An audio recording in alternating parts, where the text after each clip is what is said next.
Welcome. What's good, boys?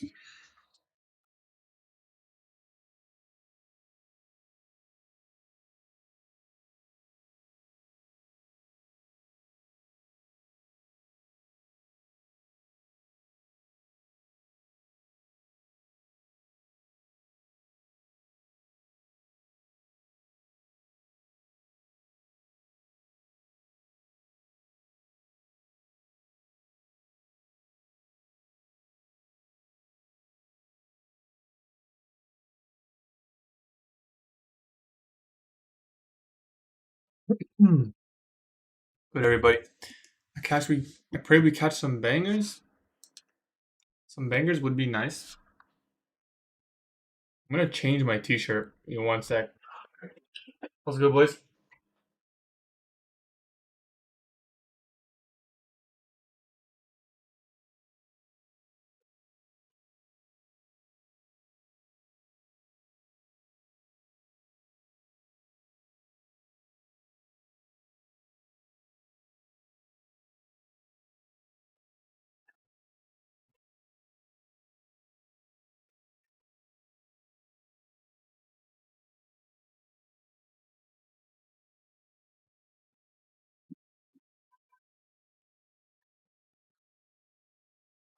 Good morning, brother.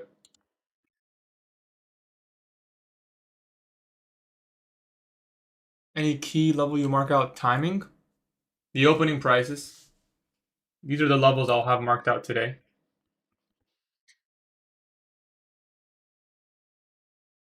This is it right here.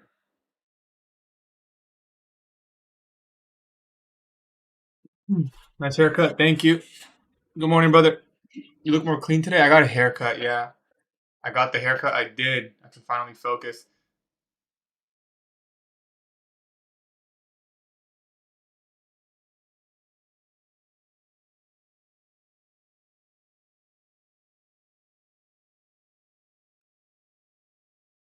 Welcome. Appreciate you guys coming through. Looking forward to today. Pretty easy game plan today. We're looking for the equal highs.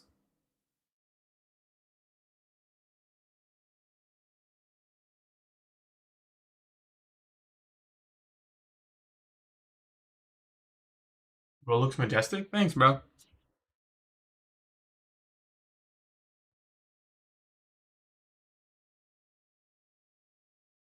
I think I have to figure out is a lighting situation because I'm coming across yellow. Like my face is yellow right now. I don't like it. I don't like it at all. I don't want to be yellow. Clean cut. Appreciate you, brother. How long have you traded? It's been 3 years. Pretty much 3 years.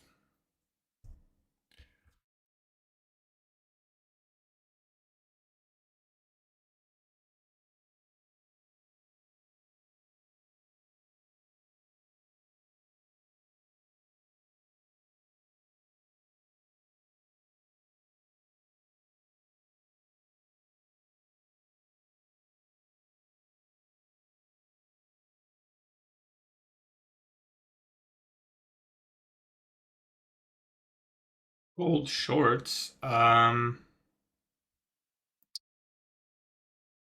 me one sec.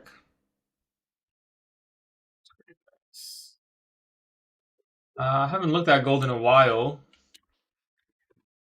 Gold looks very neutral in my opinion. I would just I wouldn't even trade gold today, to be honest. I wouldn't even try to give a plan.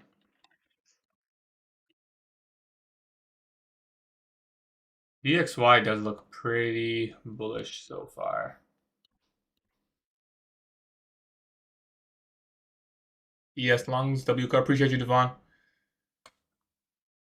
Yeah, we're gonna be looking for longs today.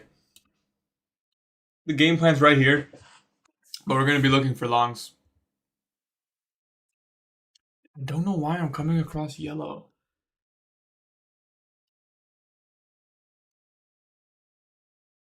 Oh, maybe that's why. Maybe the light was just too yellow.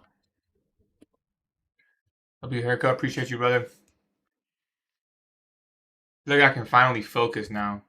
Now that I don't have like all that extra hair.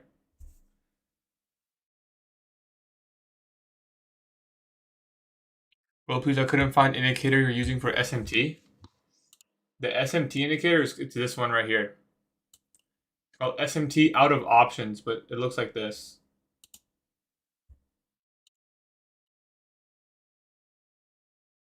Along at the bottom of the news candle. Nice. Good luck, brother.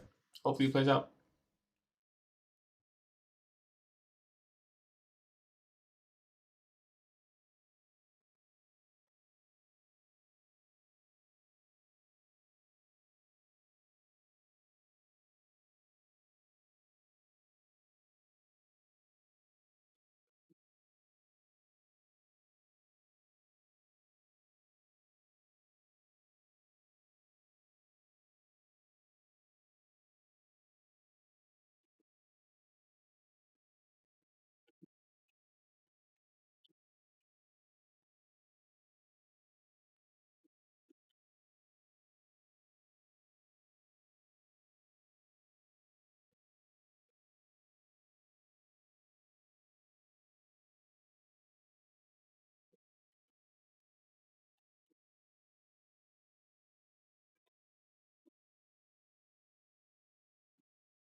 Welcome, welcome, welcome. You were looking for short for 50-minute OB2? No, I'll be looking for longs today.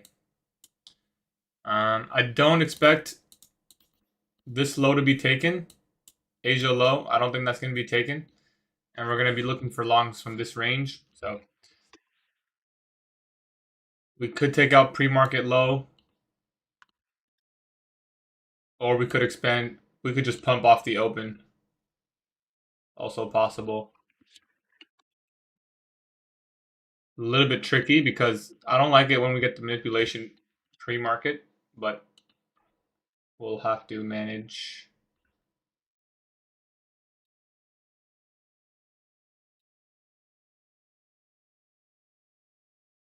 Rest I appreciate you, brother. I got a haircut. Lopez, I couldn't find. Yeah. Thank you. Got you, man. Okay, when was the last time you took a trade during London? Brother, really long time ago. I'm like just simply not in the question. I'm so asleep. So sound asleep, it's crazy.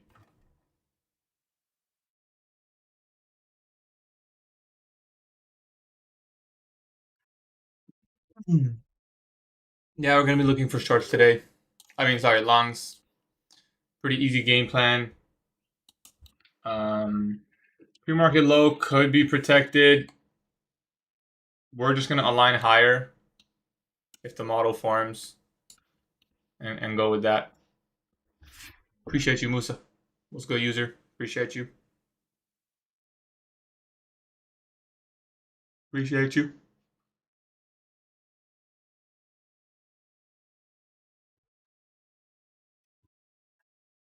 Hmm.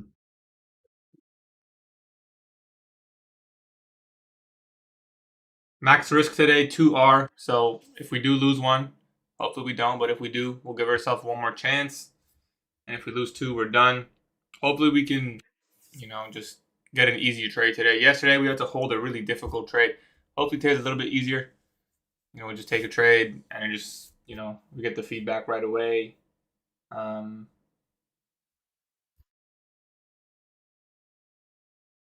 that would be ideal.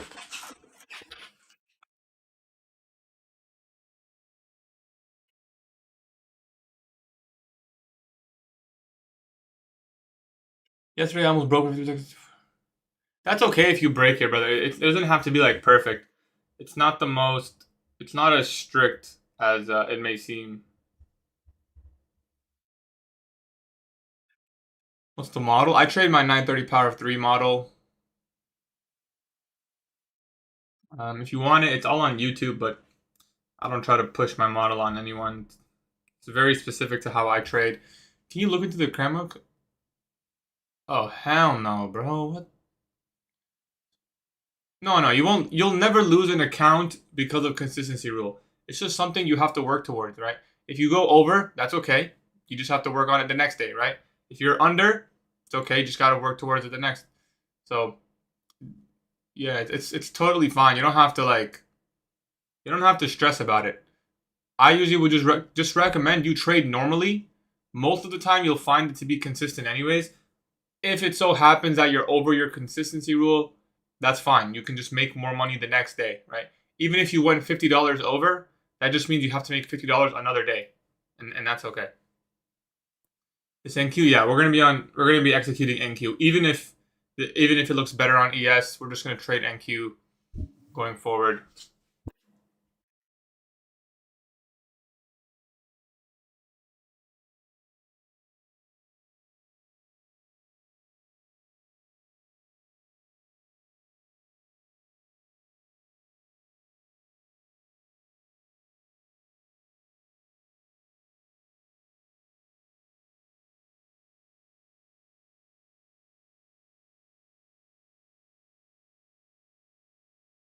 Targets will be 8:30 open, pre-market highs, and all-time highs.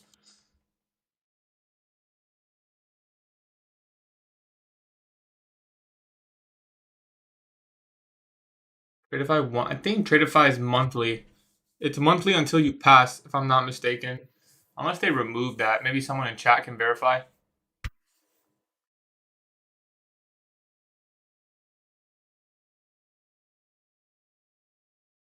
All-time high again. Yeah, that's what we're going to be looking for. Tradeify's one-time payment. There you go. One-time payment, brother. You pay once, you take your time, pass the account. You can take more than 1 month if you want.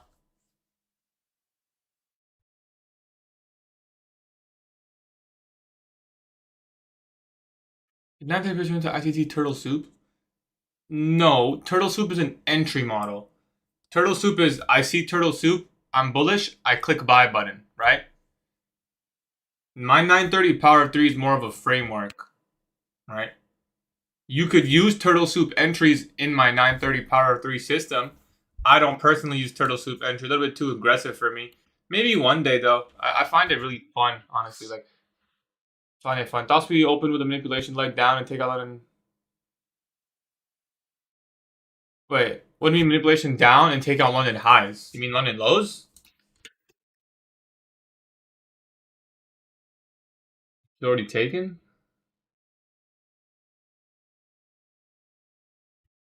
Oh, you mean manipulate down, then reverse to London highs? I mean, yeah, we could take out these lows. We could. Yeah, that I mean I would long that if that happened. If we got something like that and then a break, I would do that. Um or you watched I'm not sure what that is. Appreciate you, Hirachi. Yeah, I'll be here every day, man. Appreciate you coming through. Does the fund index flex have an inactivity? I think all futures prop firms have an inactivity rule, but it's very simple. Just if you didn't take a trade all week, on Friday, just open the chart, buy, sell right away, get rid of it, and you're done. Bias today, we're bullish. Turtle soap, never heard of it. That's okay. It's not important. What do you wait for? What do you wait for to show a breaking consolidation like right now? If the market just went up here, I wouldn't click buy. Like that wouldn't be enough for me. I would have to see us go down and then up, or go up, retrace, and then higher. Did you full port CPI? No, I didn't get an entry, so I'm grateful because we would have lost if I got filled. Wish me luck. I have my AP language exam today. Good luck, brother. Hopefully it all goes well. Just gotta stay confident, focused. Make sure you get your sleep. Question: if you have an eval and you pass and you want to express, you have to pay. No, sir. You don't pay anything on monthly unless there's an activation fee. Some Propfirms have activation fees, or some accounts. Gotcha. So wait for price to go up, retrace and go down.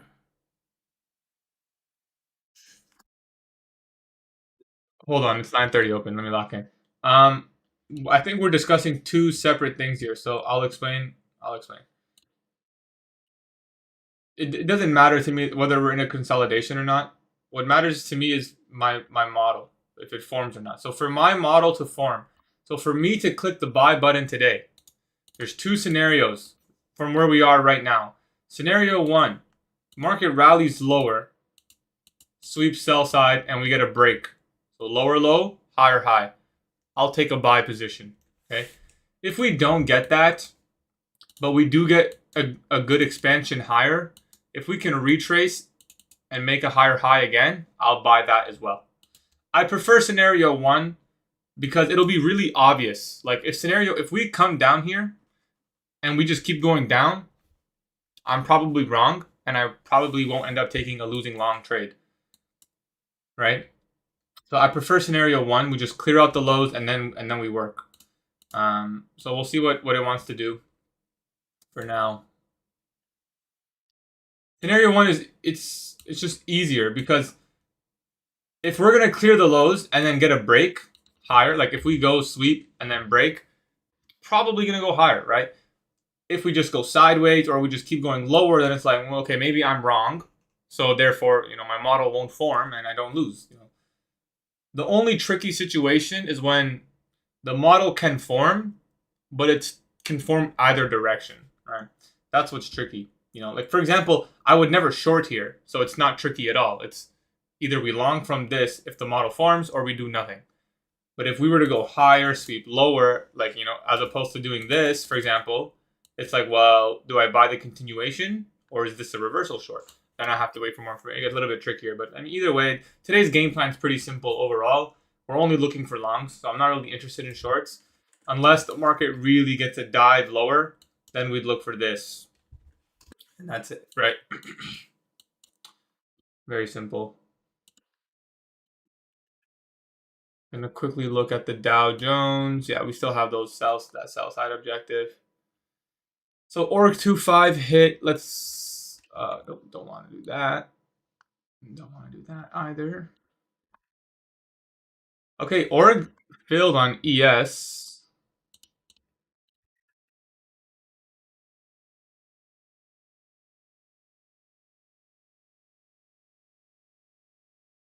Interesting. I want to see ES take out those 4:11 p.m. lows. These lows here. If we can take that on ES, ooh, that's a very nice.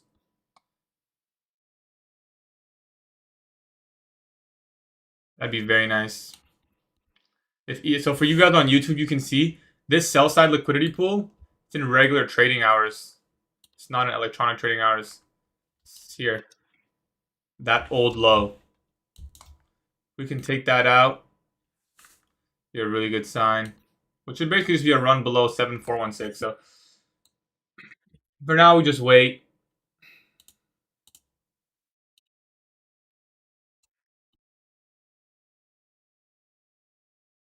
Yeah, exactly, Peter. Yeah, exactly. Exactly. I wouldn't trust anything higher here. We'd have to really get like boom. Then I could maybe long. But if it just this inversion here, I wouldn't trust. Break above these highs, wouldn't trust. I gotta see the sell side get taken. Gotta see sell side get taken. I don't think ES is ready to move. And we have a long way to all-time high. So like, even if the market does this, right?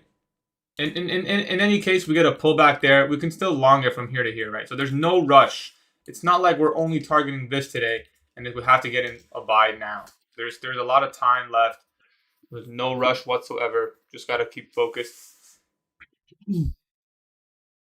Avoid any fear, taking any trades based on just fear of missing the move.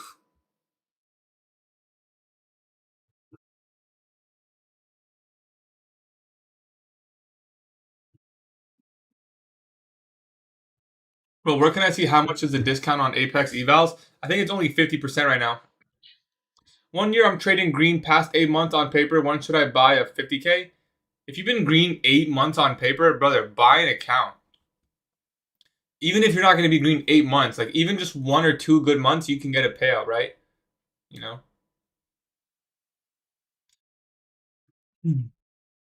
Let's go, boom. Appreciate you coming back, brother.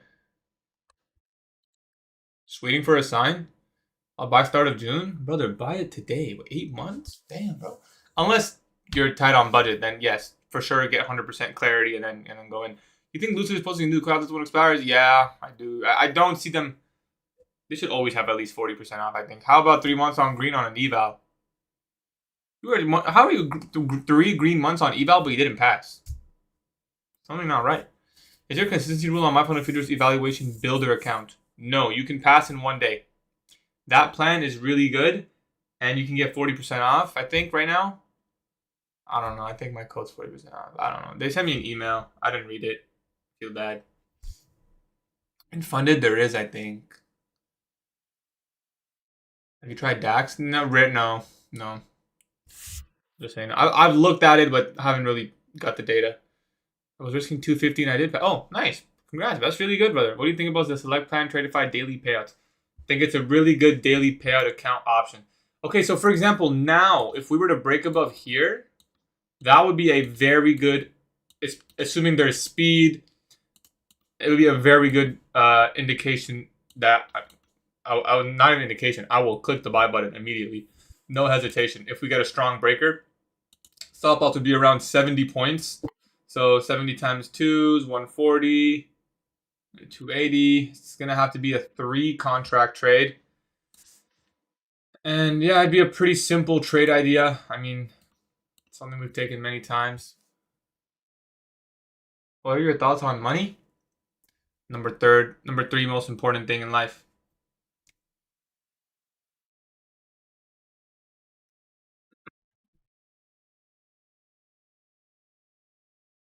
Number 3 most important, but it also helps number 1 and 2.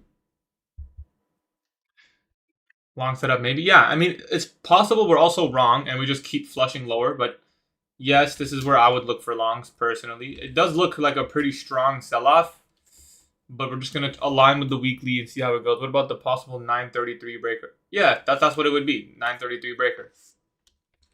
That would be my confirmation. If we get it, I would click the buy button. Pretty much no hesitation, you know. It would be an A+ model for me. Like, that would be a 10 out of 10. Depending on whether or not there's speed.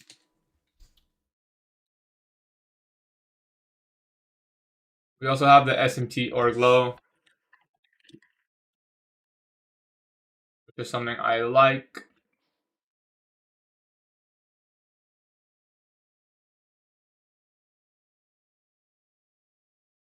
Could be a macro situation, yeah. Always possible.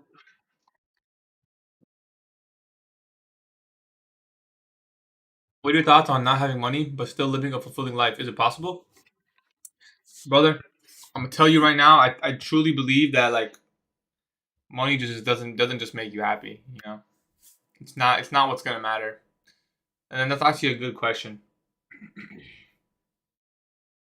The happiest people I know don't have money. You know when Apex will have 90% off? Probably soon. I mean, they usually, maybe a week or two at most. They usually have it like pretty frequently, right?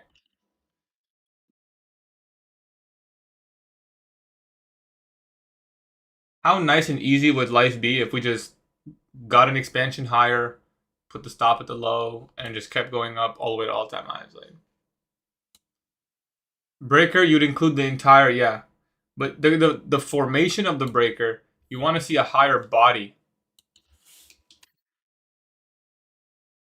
So turtle soup would be clicking buy right now before the confirmation. Why would you buy? So step 1, we clear out the liquidity, right? Step 1, we clear out the liquidity. Then, for me, I wait for a breaker. But instead of waiting for the breaker, if you really believe that it's going to form, you can just click buy right now, right? That's risky though, because you may be wrong. But that would be a turtle soup. Like turtle soup would be taking buy entries in this red box, right?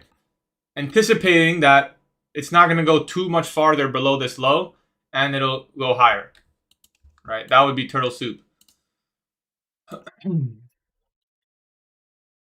That's not how I trade, but it's if that's something you want to study. And stock market's pretty red. Might run up 2%.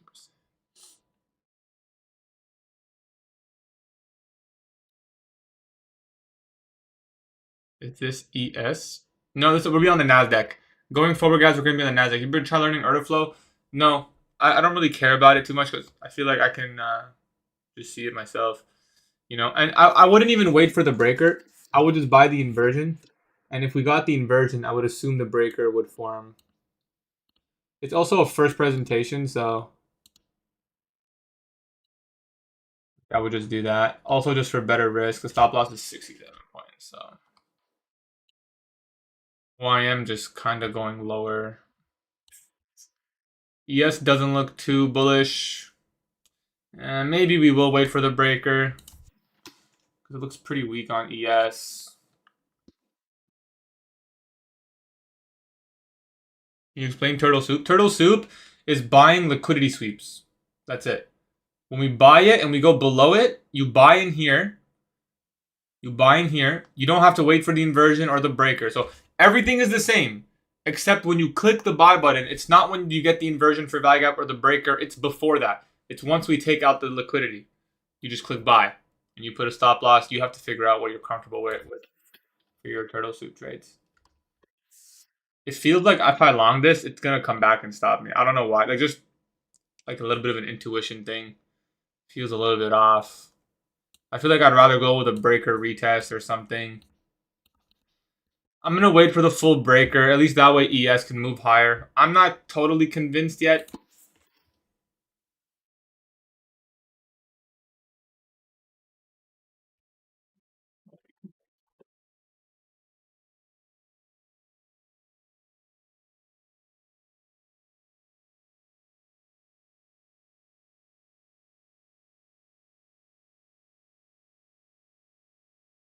Not convinced yet. I'm not convinced because ES is still weak. YM is still weak. And I don't know, just kind of the way it formed.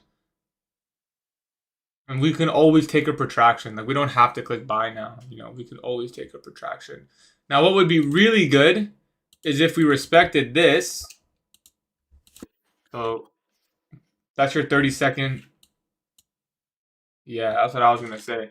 If we respect that and get the order block, that would be a really good buy signal for me. But we respect that fair value gap. So I would buy it at 2973. 92-point stop. Like what world are we in that have a 92-point stop? On a 92-point stop. It's outrageous. Go with the body low, I suppose. Could finesse it a little bit.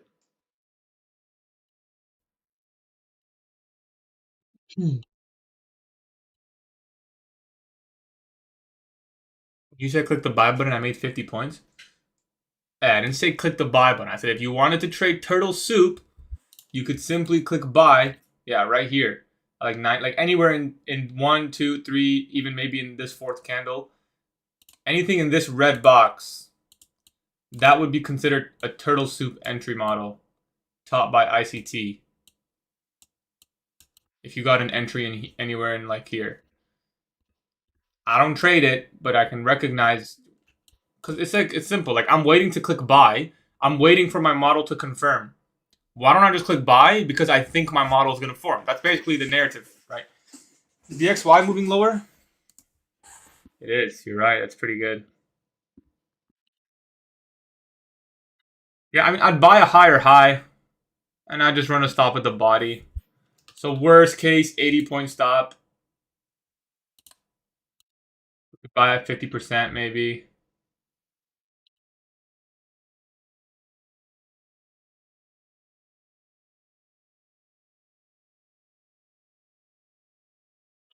$75-point entry at 265.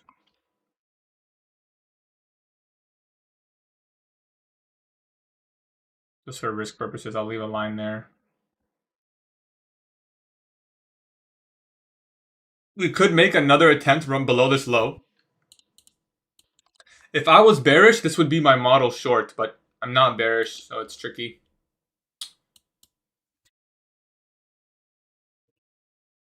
25K funded. I'd probably risk like 150 per trade.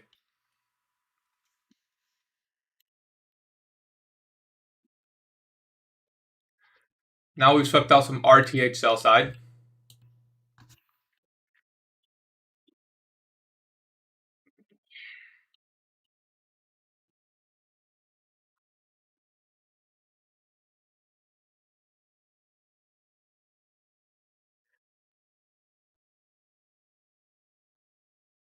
So same narrative here. If we were to get 2 candles going higher right now aggressively, I could click buy on that. Otherwise, we're wrong, right? So this is what I meant by I prefer it going lower first because it's going to be easy. Like if we're wrong, we're wrong. It's just going to keep going down, you know? And that's no trade. We do have to start considering a potential run to Asia here, though. Seems like that kind of may be in play.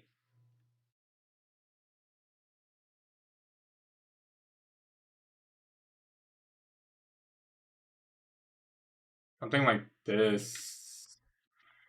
Could we make a run to Asia here? It's S&T at Asia low. I wouldn't look for it. It's too risky in my opinion. I don't know. It's possible. We'll wait and see. Seems like it wants to run lower.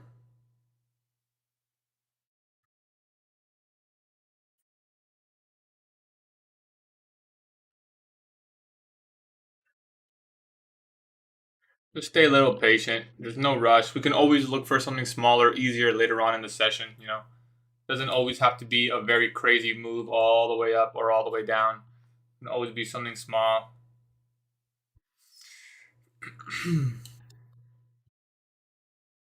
We do have Asia low taken on ES.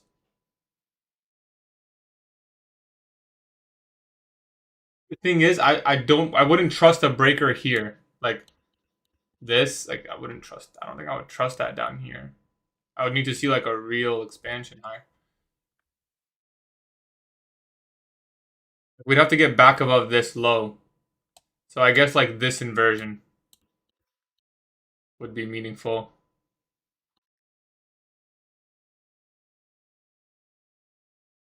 Otherwise, I don't see anything too obvious for my liking. Pretty nice protraction short. Swept the sell side. Swept the buy side. SMT displacement. If you were bearish, it's a really nice short like here. A really nice short here to like this.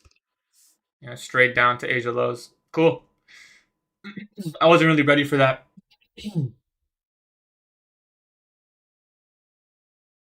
Yeah, if you were short bias, that's very nice delivery.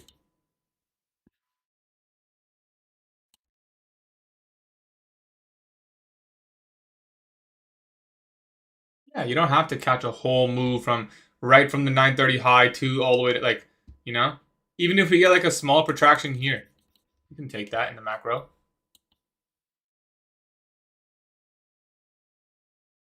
Higher time frame draw. I mean, right now it's Asia low.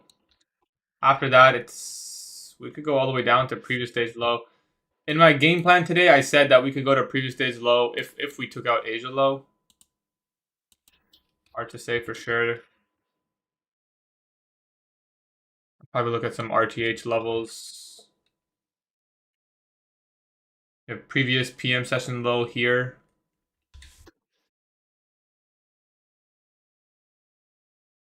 I don't know if we can reverse this whole move. I mean, that's 200 points. I don't know. I think I'd rather look for a continuation short and flip bias. I think right now game plans look for a macro protraction short. Question is from where?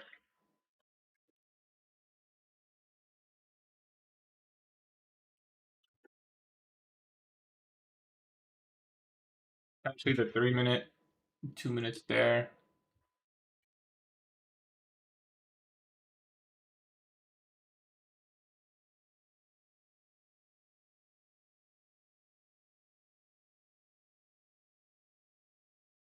Like this, potentially.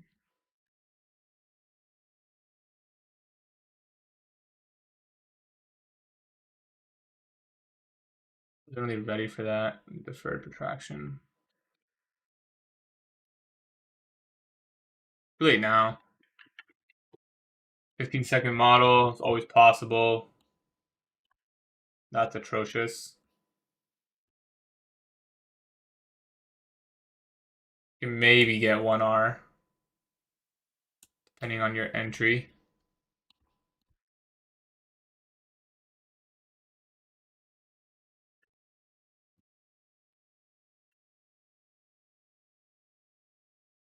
This would be a pretty nice. Can this move?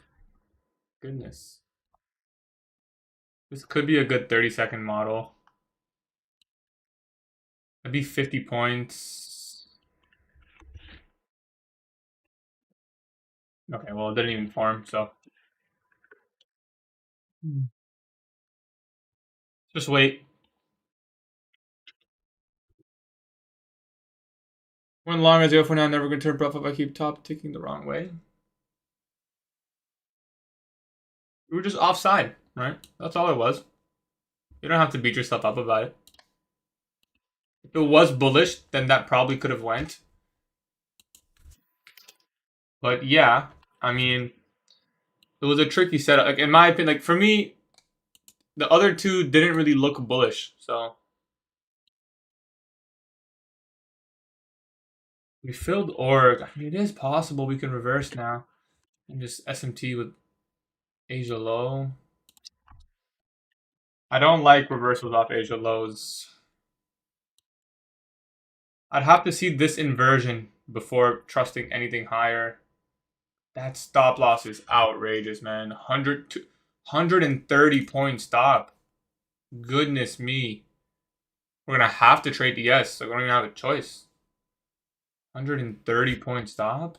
What do I look like, man?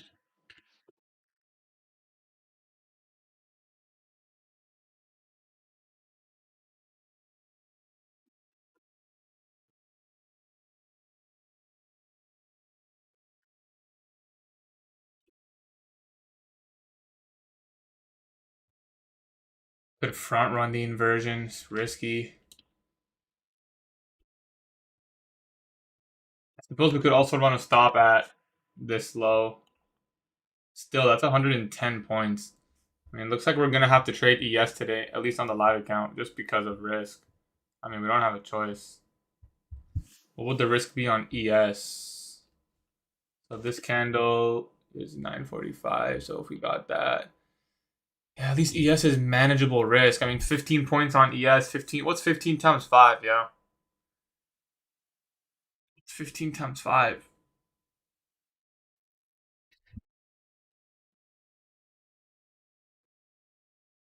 75. So we could get 2 contract on ES at least.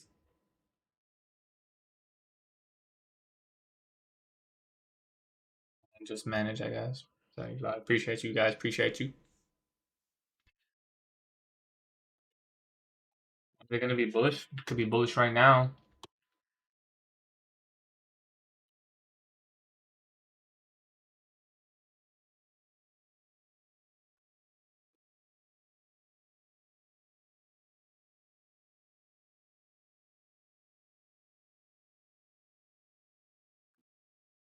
Nah, I'm not convinced. Look at YM.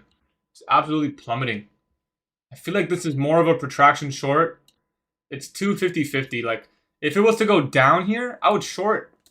But if it was to go up, I would long. So let's just take the next protraction model. That's the game plan. Next protraction.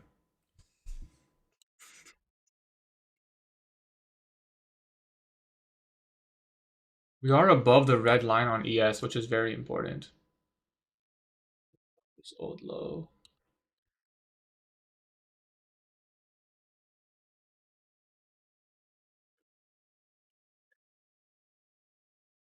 That's a nice 5-minute closure.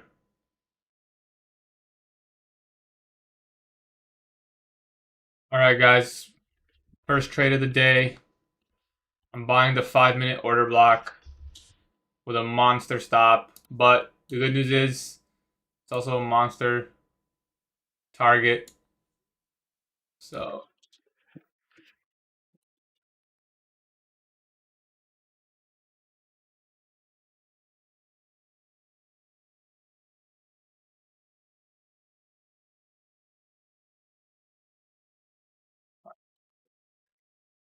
no, buying the 5-minute. We're just gonna stay on the 5-minute chart. I can't be asked to do anything else really. Just keep it simple. 5-minute order block, org low. We got the SMT with Asia. Um, yeah.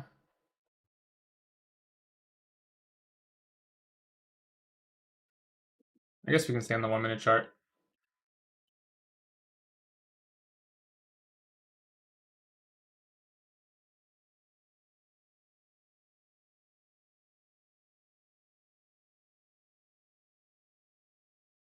S&T is a low.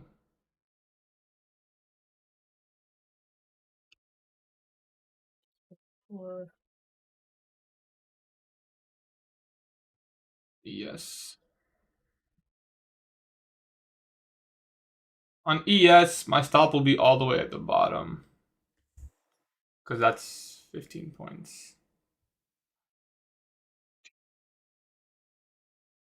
Shit.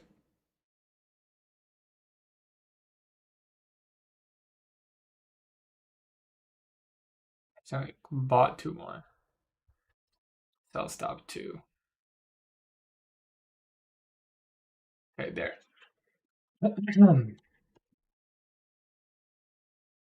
So the idea is we'll respect this down close candle, and we could potentially see a run above this. And I think if we can get above here, it should be relatively easy for 830 and potentially higher. So quite a long trade, but we'll wait, be patient, see if we can get a pyramid in.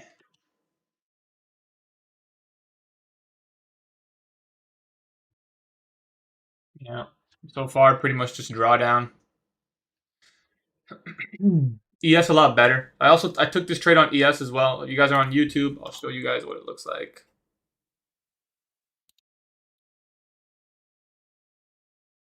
Similar trade on ES would look like this. So NQ a lot lower. YM, yeah. We'll see. So far, not looking good on NQ. ES, not so bad. 2 micros here.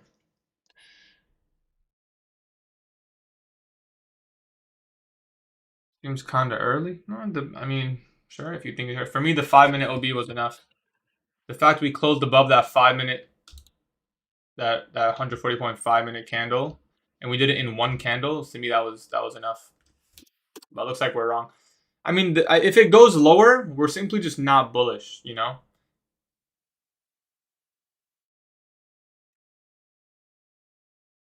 We're actually in profit on the ES trade, which is kind of crazy. We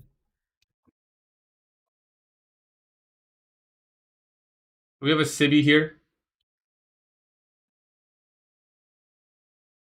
We want to see us get above that, use it as support ideally.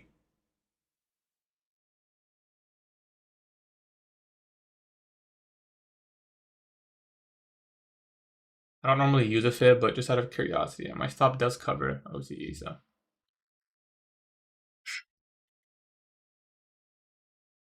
I think I'll trail my stop to ES on to 404.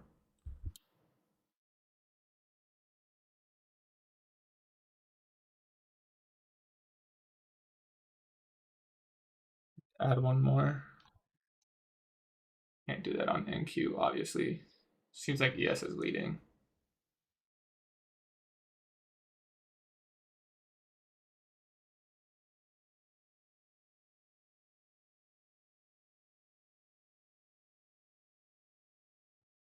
So same stop on ES now.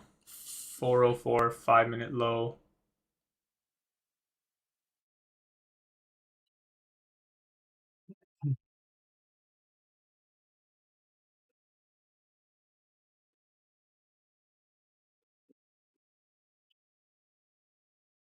We'd want to see us get above here, ideally.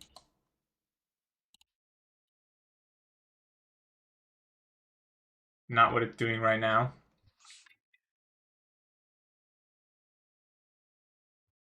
The good news is we'd have a very nice pyramid. If we get a strong displacement like this, I can buy 1 more and move my stop up to 149. That would be really nice.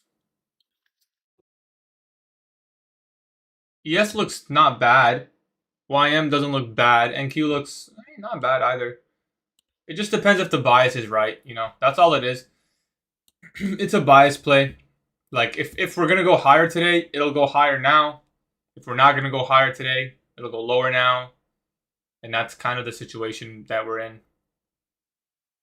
So I don't mind just holding, seeing what happens, trusting the narrative, or just seeing what the narrative is.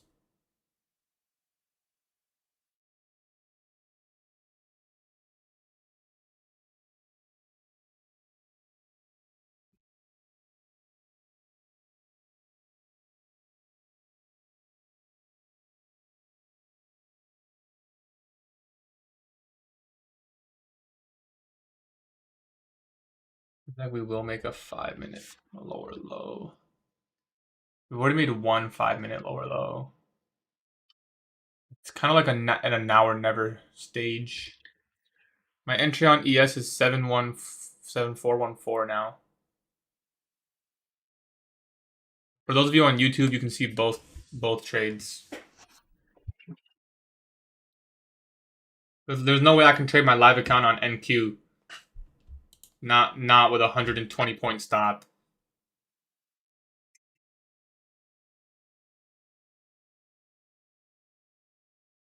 Imagine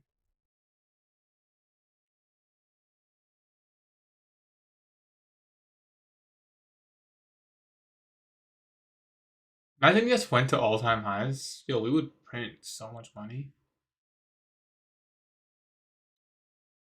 What do you think of Fundnext Rapid accounts, brother? Would you say they are similar to zeros, but you have to keep in mind, like, I'd probably just choose the select plan because the Rapid's more expensive and you kind of need to build a buffer. So it's similar, technically easier for payout because you don't need 5 winning days, but it's not better return on investment. But it's a really good account. I've gotten a payout with that account. How do you decide which pair to trade? I'm just going to be trading NQ going forward. The only reason I'm on ES on my live account is because the risk was outrageous on the Nasdaq. I'm not risking down. I wouldn't even be able to risk 1% probably. Is there any more crazy news that'll impact the market this week? Nothing crazy. No. Unless there's a spontaneous Trump speech or something. Your entry is my SL. Your SL is my take profit. Your entry is my SL. Okay, well, good luck, I guess. At least one of us will make money. One of us is going to win today. That's good, at least. Is premium account off a buffer? No, sir, you don't need a buffer. You don't need a buffer.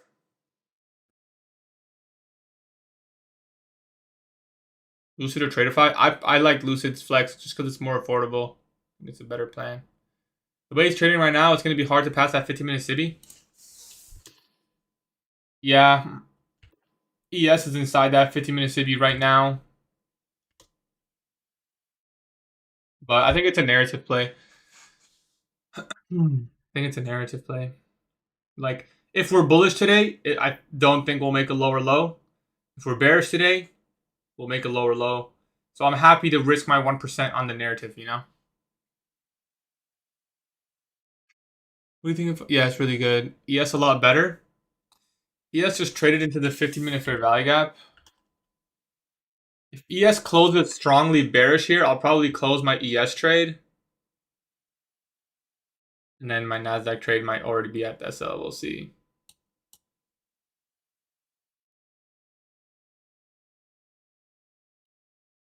ES does look better. Like, we're in profit on the trade on ES. But there is a 15-minute SIBI that it just traded into. We have to see what it wants to do.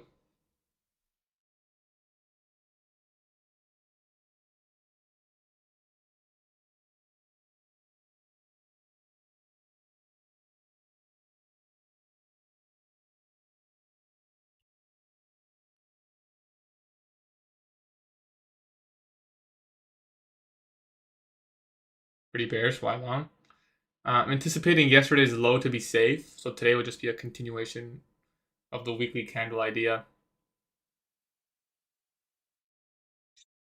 I guess for me to get conviction on ES, we'd have to kind of break above here.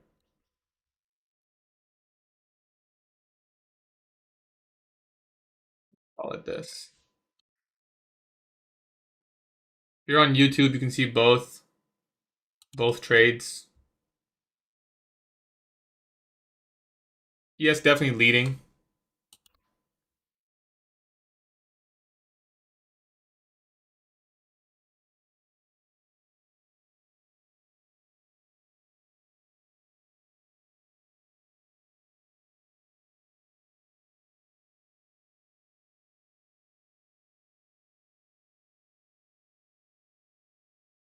I bought this inversion initially on the trade, and on ES, I bought the order block at 955. PP all-time highs potentially, but we'll manage. That would just be best case scenario.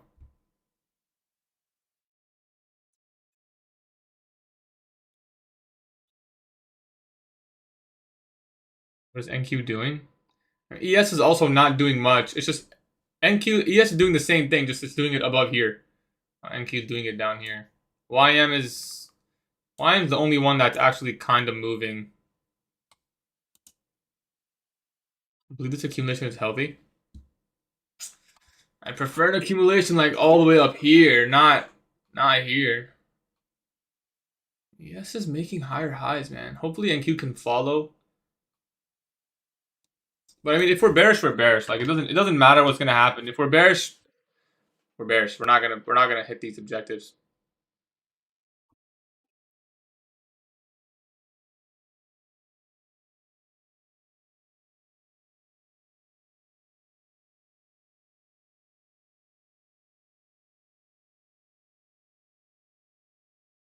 I may close this ES trade at break even.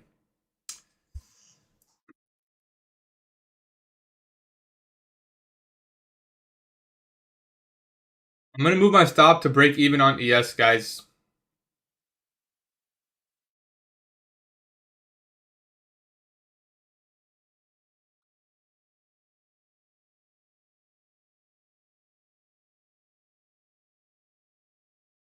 I'm gonna move to break even on ES.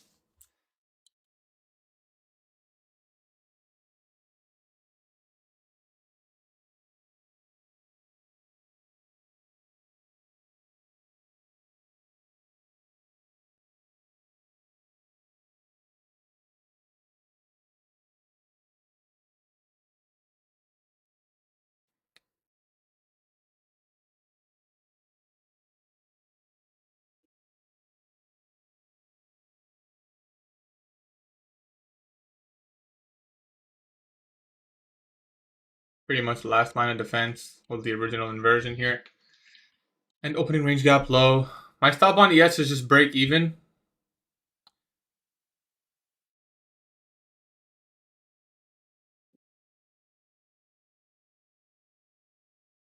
Call it 412. Okay, my stop on ES is 412. Just the recent 5-minute low.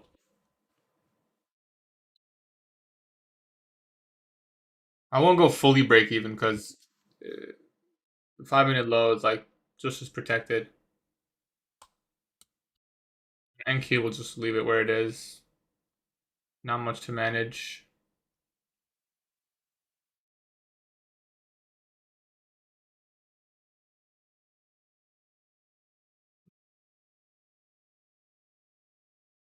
YM took highs, broke lower. Dollar index kind of moving lower. Stock market is pulling lower as well.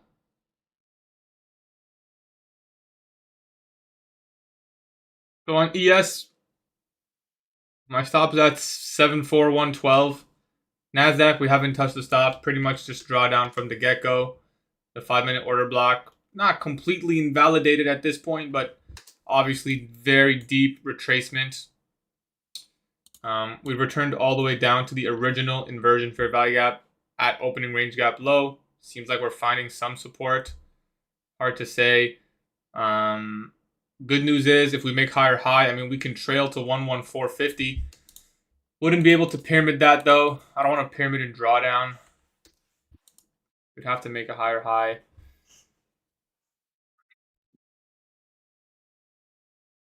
And ES, we could actually potentially pyramid if we got some real speed here. And that would be a monster trade on ES if we get one more pyramid. Because we're already at a 2-point stop with 3 cons. If we can get a 4th con, that'd be huge. No confirmation with the body there.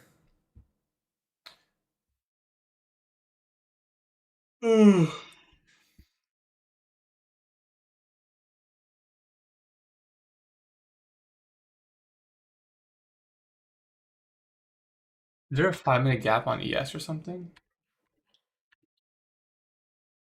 No.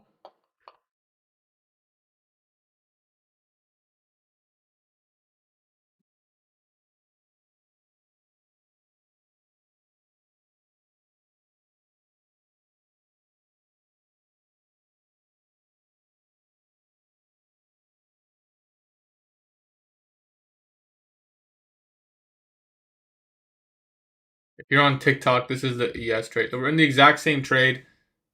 The live account, we took it on ES because just the risk was way too much on NASDAQ. ES just so happened to be a little bit better in delivery in terms of, ES immediately went into profit. NQ immediately went into drawdown. They're both kind of choppy, but we've managed to pretty much cut the risk by like 85% on the ES trade. While in NASDAQ, we've had to assume full risk. Just kind of the way it goes sometimes. My stop loss on ES is this 5-minute swing, this 5-minute candle low, this green candle, the low there. So this 1-minute candle here, that's the stop. On the NASDAQ, stop was at that previous 5-minute low, this one right here, this strong green candle that traded into this. We've had a very deep retracement, very uncomfortable deep retracement. Well, it's not uncomfortable, but it's very deep. Possible we were just offside with the narrative and bias today. Or that this session was simply not meant to do much. And then we get a reversal later. That's always possible too. ES making higher highs. We may get the pyramid on ES here.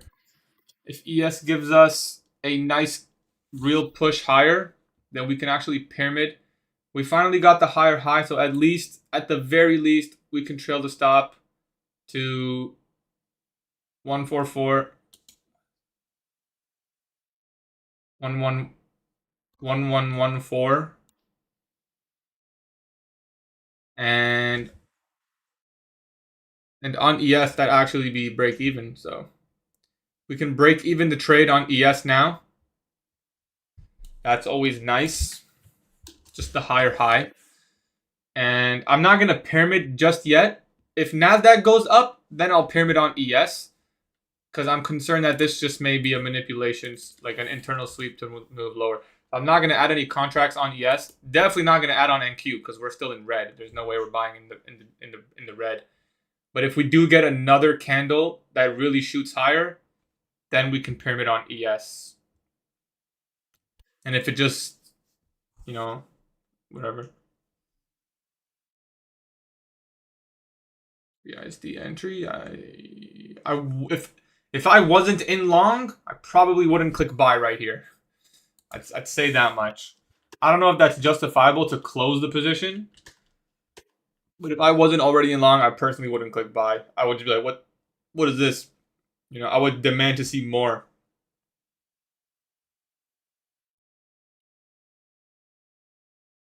DXY is moving lower.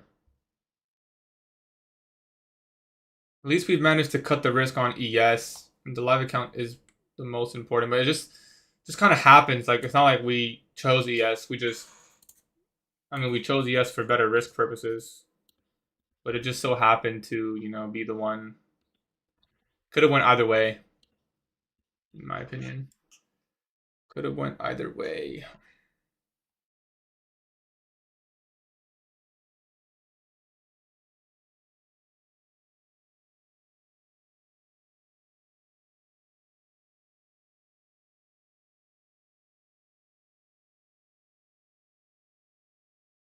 If this really shoots up, I'll buy one more contract on ES.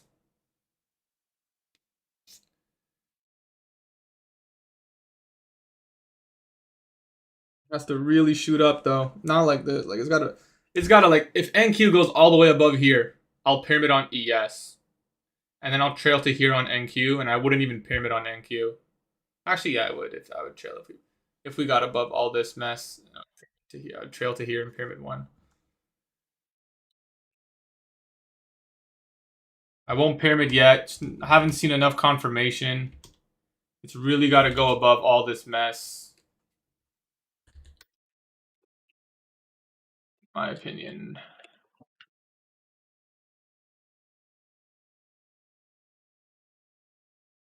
Tell me how we're up almost 1R on ES, and in Nasdaq we're still in drawdown, and we click the button at the exact same time. Like that's like the type of market condition that I just really hate, honestly. It just makes no sense. You can't. It's like so out of your control, and there's like it's so hard to predict. Like NQ was the more bullish asset. The SMT favored NQ. The SMT is like this. Now I'm grateful it was on ES because ES is my live account. But like, what do? You know, like ES just moved up, NQ moved down. Can't do much about it. On my live account, we're in the trade on ES because better risk. I wasn't gonna put a 120 point stop on my live account. I would have much rather preferred the ES trade. So I traded ES on my live account. And ES has been in profit the whole time, really. We didn't even have any drawdown on ES. NQ, immediate drawdown. Technically, NQ is higher up towards the targets, though. Like, because if you look at opening range gap low, ES is just there, while NQ is way above.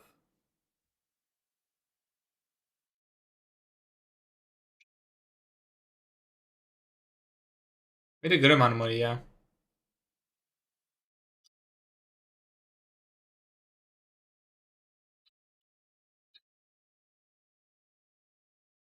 We should have really went higher here. If we make a lower low, I mean, I'm gonna just be holding anyways, but we probably will be done. How much should we reduce the stop by? Originally was 120. What is that? 20% reduction. It's not bad. If we got one more push now, I'd buy one more on ES. Otherwise, it's just gonna be a break even.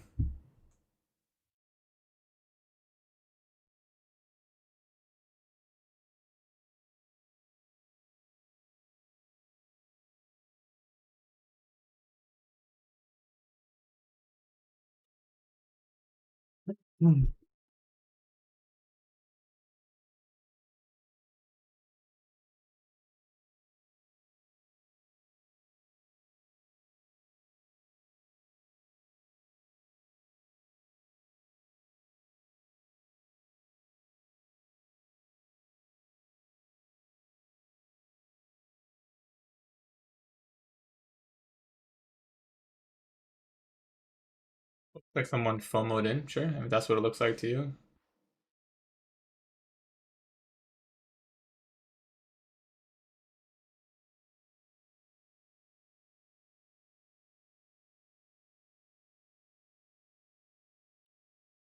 We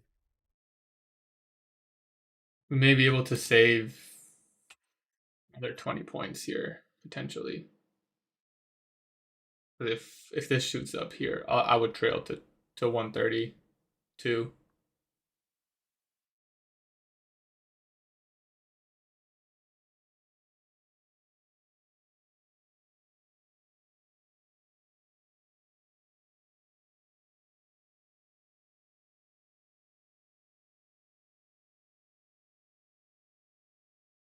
Go to 132 here.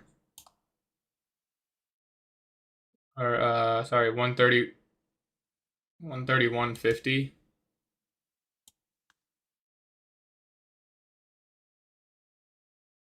least we've managed to reduce some of the damage potentially.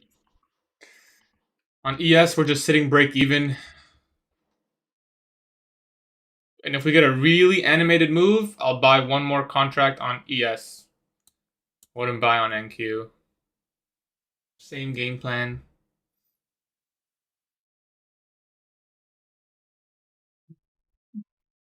New York continuation shorts is possible. Yeah, it's very possible. We'll see. A lot of haters in chat today.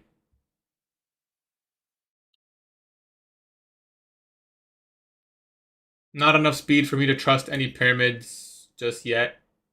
Not enough speed. Maybe like a 5-minute order block on ES. 5 minute OP. If this closes strong, we can trail to 147. We can go to 147 now. Let's go to 146. We can actually secure some money here on ES. 41575 to the stop. That secures around 2 points.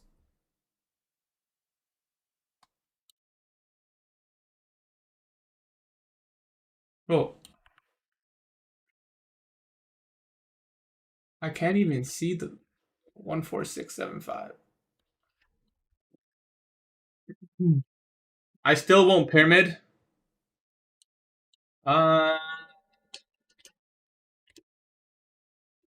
Maybe I won't pyramid this trade. Maybe we'll just let it go and secure the 2 points on ES. I was only messing. I wasn't really reading it. I just saw a bunch of hate comments. Not a hater, but like what?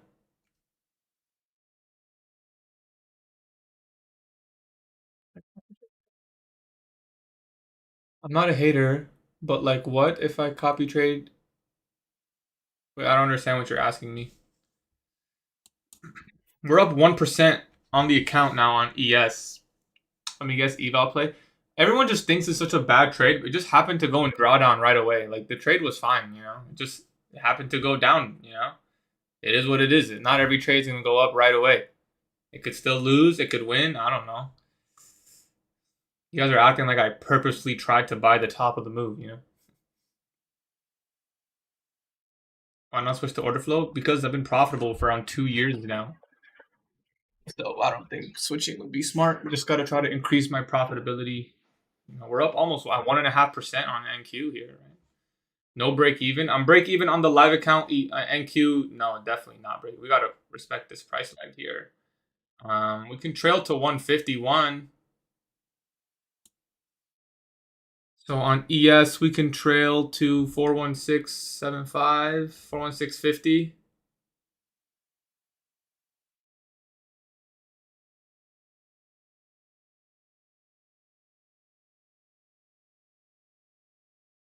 So at the very least, if I'm not mistaken, I think we reduced the risk by half. So that's always a good thing.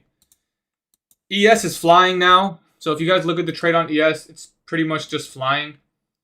We're risk-free on ES. The stop loss is here on ES. And we're almost at TP1, which would be the true day open and the buy side there. So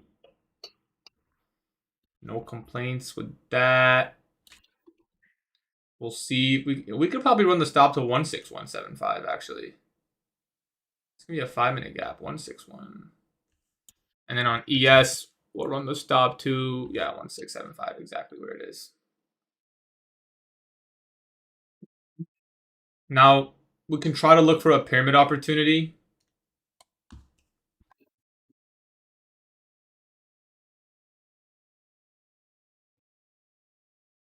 If I break even on NQ now, you entered at 176.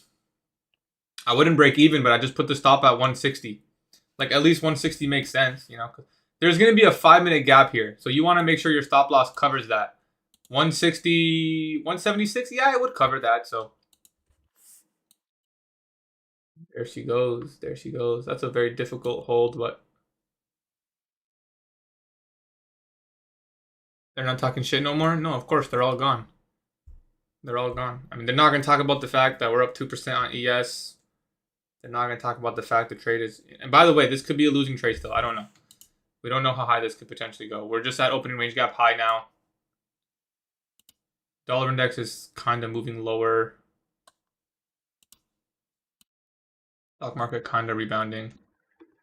It still could be whatever, but at least we've managed to reduce the risk by half.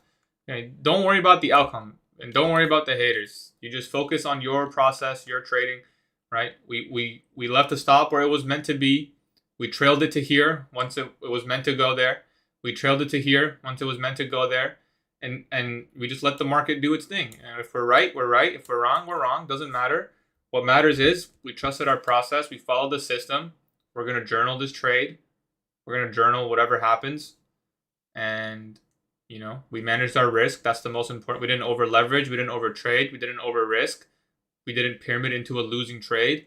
We didn't close early out of fear. We didn't take profits early out of, finally we're in green, let's just close. And we managed our risk. We managed to cut our risk by 50% here now. So those are the things that matter long term.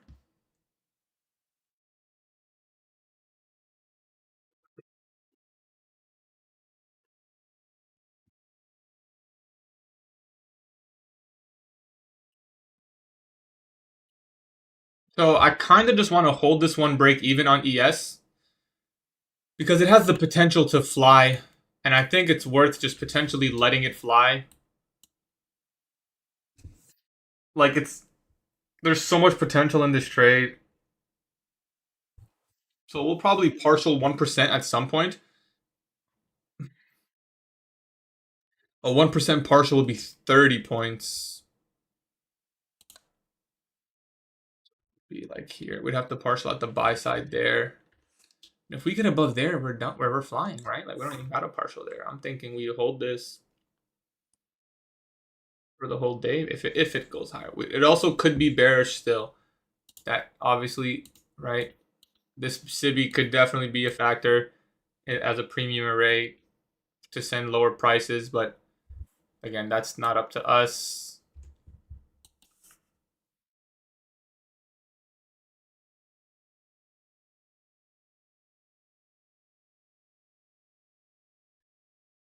Yeah, it for sure could start coming lower. If it's bearish, I would expect it to start going lower from here. I still favor higher because, in my opinion, if it was bearish, it wouldn't have broke above this high, but it did. But it's still possible. It could just be a deep retracement long. Could also be a seek and destroy day where we set the RTH high, low. We're gonna run the high and then come back into the range. Is always possible too. So it's not like it's up. When you're up in the trade, when you're down in the trade, you still just follow your process and your system. I do want to try to get a pyramid in here. I don't see anything logical though. Maybe the 5-minute gap. We can buy that. I got in at 165. Where can I pyramid? You want a pyramid, in my opinion, where it looks very logical. You got in at 165. I would have bought this if I was in at 165 when it went up here. Oh, unless you did. No, but 165. Yeah, the target's all-time high on ES, but we'll start trailing once we start hitting objectives, probably. Been trading for 3 years. Hit the like button, guys. Appreciate you. You did everything I just said. Overtrade, like with the bad stuff. Sorry, I read that message pretty late. You talking about the bad stuff? Yeah, that's the most important thing. Like, you take your trade, you can win, you can lose, you can make a mistake, but you can't over risk, you can't over trade, you can't take trades that don't meet your rules, you can't take trades that don't meet your criteria, you can't close a trade just because you are scared of losing, you can't close a trade just because you're in a little bit of green and you want it to, those are things you don't want to do. Was in with 4 minis at 0.86 and sold off 2. Might pyramid those 2 back in.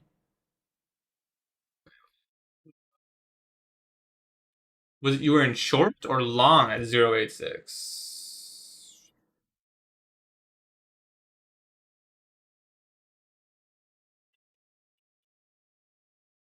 Target is actually all-time highs. I mean, that's the best case scenario.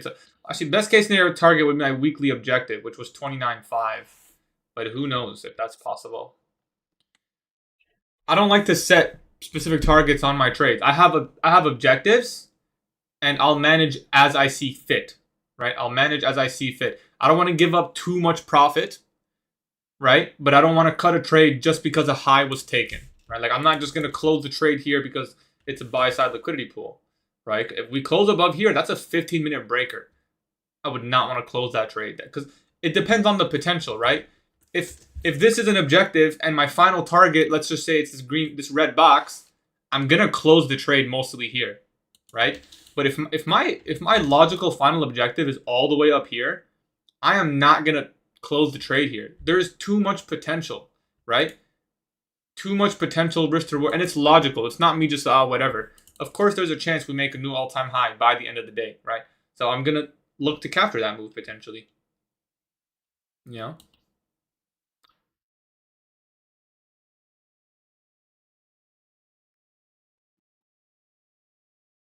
If this 5 minute becomes a breakaway and we form another 5 minute, we are set. Honestly, we are set. Why is your stop there not at the bottom of the 5 minute gap? It is the bottom of the 5 minute gap. It's not at the bottom of the box. It's at the bottom of the candle. Because we could wick into here. It's possible. I wouldn't want to see that, but it's possible. So my stop loss covers that. If you want to be aggressive, sure, you can put it at the 5 minute bottom. What at 193? But in my opinion, it could wick into that potentially. So, and I'm happy with 50% less risk. So, just being a little bit conservative.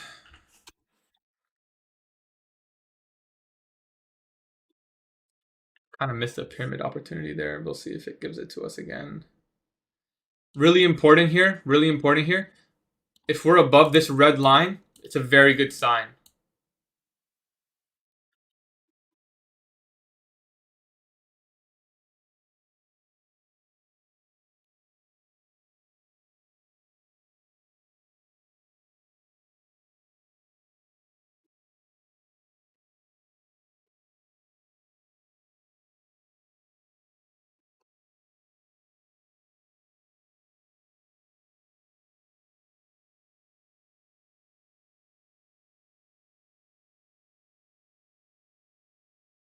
And this red line down here is 50% of your daily bullish fair value gap.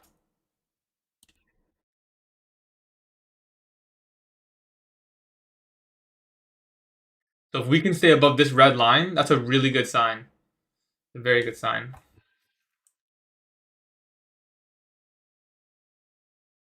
$9.20 high, I agree. I mean, that would be a 15-minute breaker.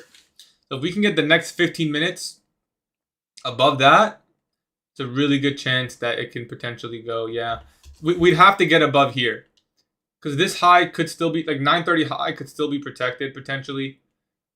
And it could still be bearish. Although ES took it, so it's pretty good.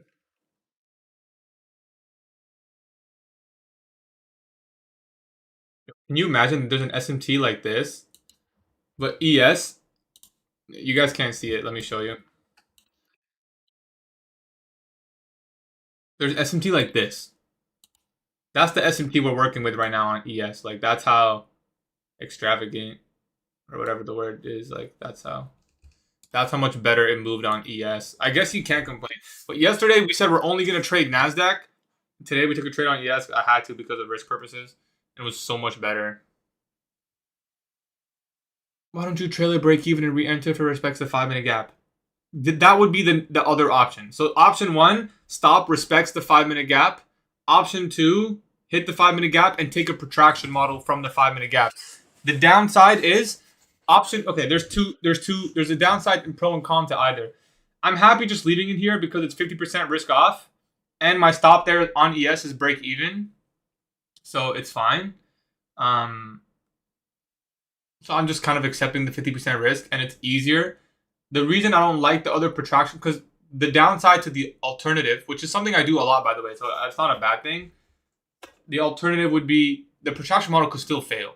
So I could re-enter on a protraction model, and then it fails, in which case I lose a full risk then, right? Because it'd be 1% risk. So there's pros and cons.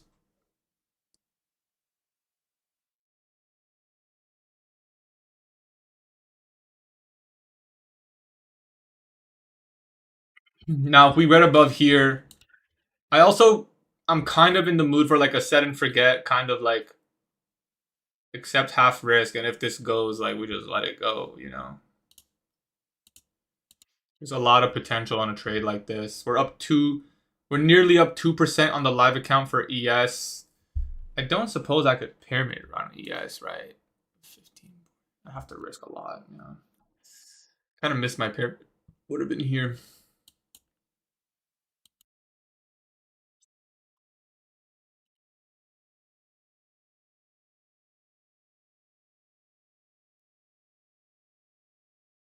Fair enough. I mean, both are good. It just depends what kind of trader you are and, you know, what you want to do. What do you mean when you say pyramid? I mean, add to the trade. So on ES, I'll show you. My first entry on ES was... Remember, man, it was what? 950, 954. Here. My first entry on ES was here. I bought 2. I took another entry on ES at 10:15. Or no, like here. Like this. So I added another contract into the trade. But I moved my stop loss at the same time, so my risk never went higher. Right? So I bought 2, bought 1, and I wanted to buy 1 more here, but it's a little bit tricky.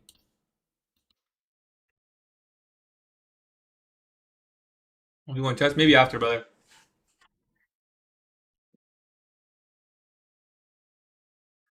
So we've been in this trade for quite a while now. There's not much management to be done. This stop loss trail could be something possible.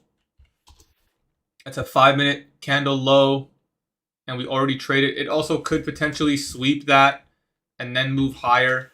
It's always possible. We're forming a 15-minute gap, so I'm going to leave my stop for now. Let's say the market aggressively moved up here, then I would trail here and let it go. Otherwise, for now, we're just going to let it do its thing. You know, we're sitting break even on ES. On NASDAQ, we're sitting at 50% risk. It's just part of the game.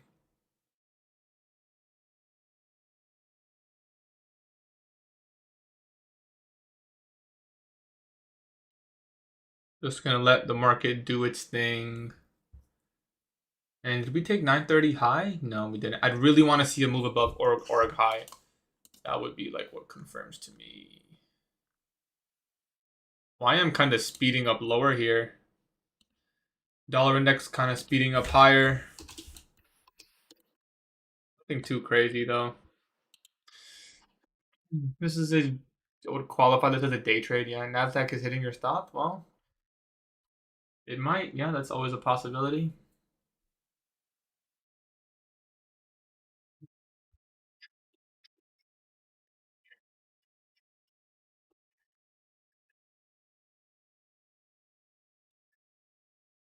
I may consider running it to break even here. It's possible.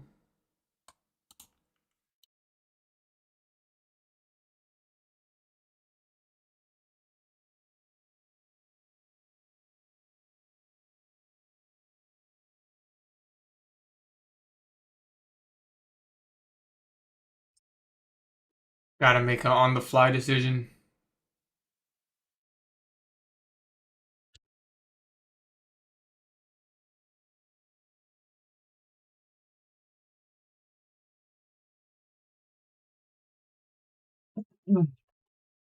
Not easy. 5-minute gap still there. Minute gaps forming. 15-minute gaps forming. ES kind of gave up some ghost there. Like ES D for tracement. Probably trust this wick.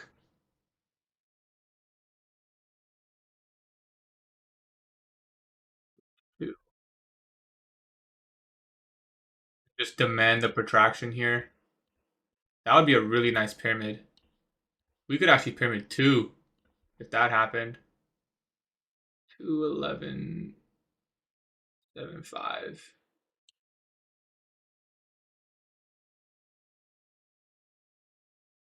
We have the luxury of moving it to 212. And that would just be the last 5-minute candle low.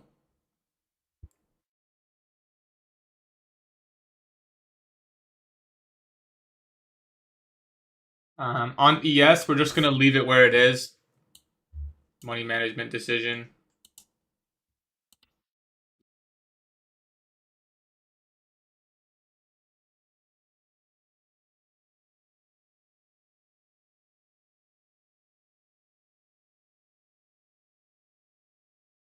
I like that we didn't close bearish, but we have to pull higher.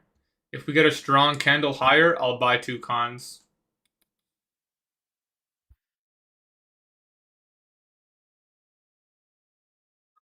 422 on ES. Didn't get the strong candle I was looking for.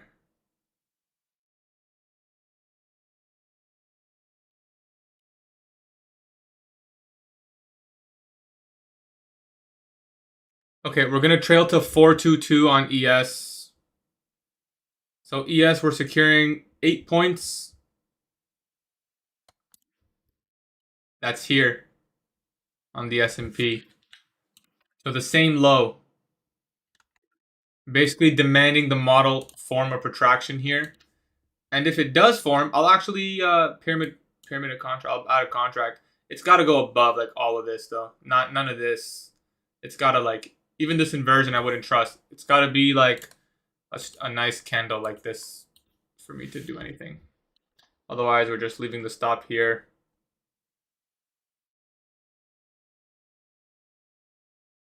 I think we secured around 0.9% on ES.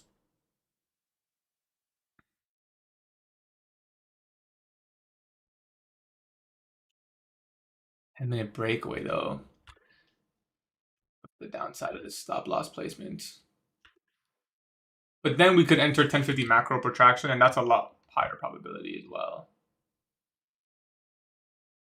And I don't want to see it be a breakaway because we already filled in the 5. If we got to get speed here, and I'll add 1 contract. Actually, I'll buy 2 contracts. Well, let's say I got an entry like this.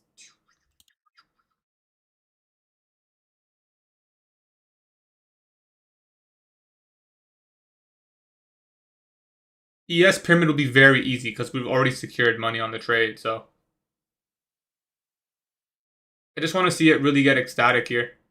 Like maybe I'll buy it above here or something.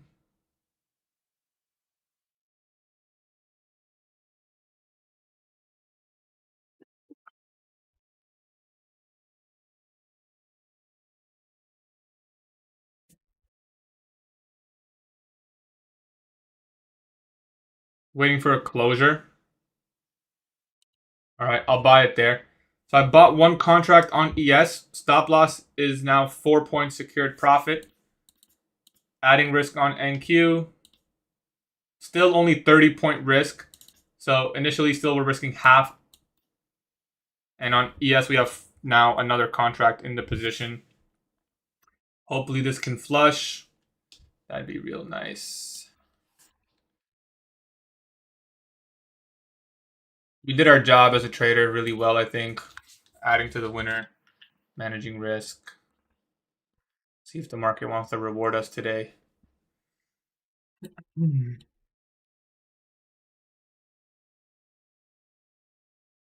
Sharp decline there.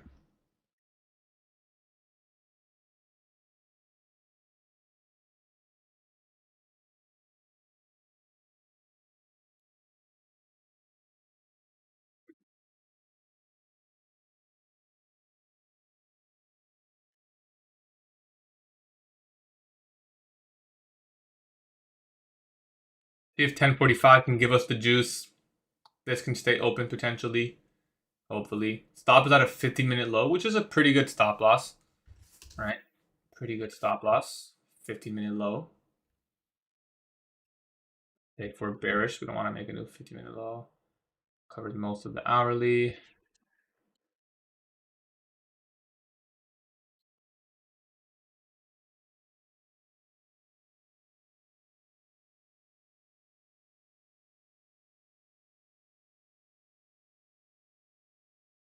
Probably won't take another trade in the morning session. I mean, we've already been here pretty much through the entire session.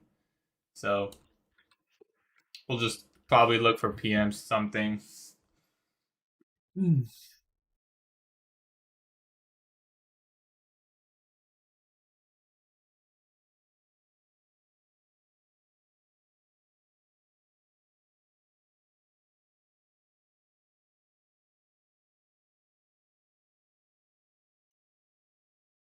Fill in first presentation. Nice. Good luck, brother.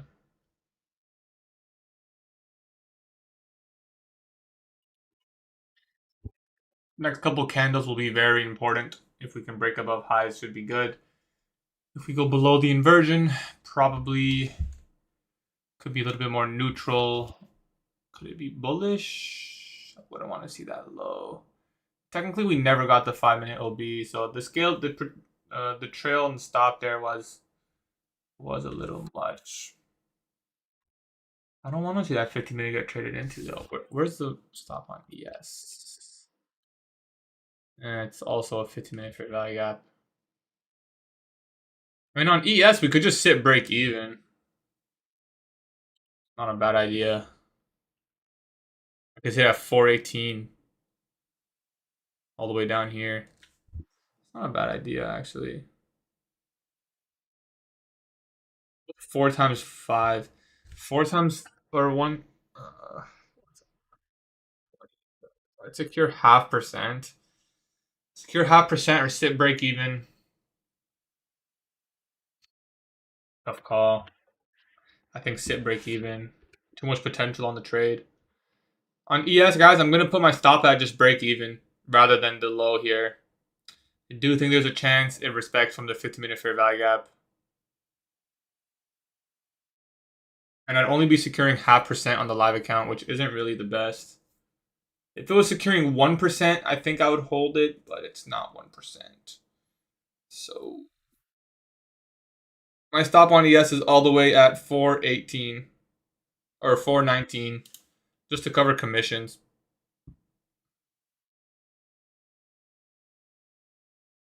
Call it 418.15. So that red line. So my stop on ES is here. And that's just because that's where my entry is. My entry is at 418. So on NASDAQ, we don't have that luxury, obviously. I think it's like I could secure 0.5%, but I do think there's a chance this gets swept on either as a 50-minute gap. It's possible.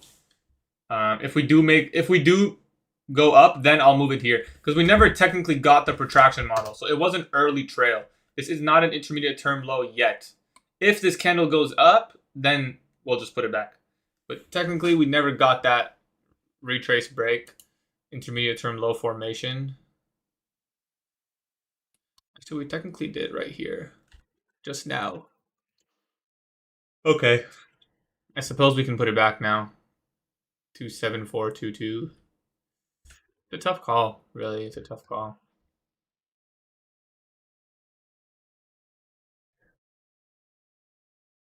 This is first trade of the day, yeah, and I won't take anything else in the morning.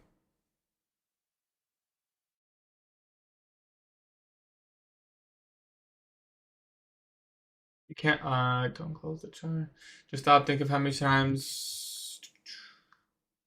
I'm up 1.5% of my real money account. Should I stop, but I want to trade more? Depends on your plan, brother. I mean, 1.5% seems good to me.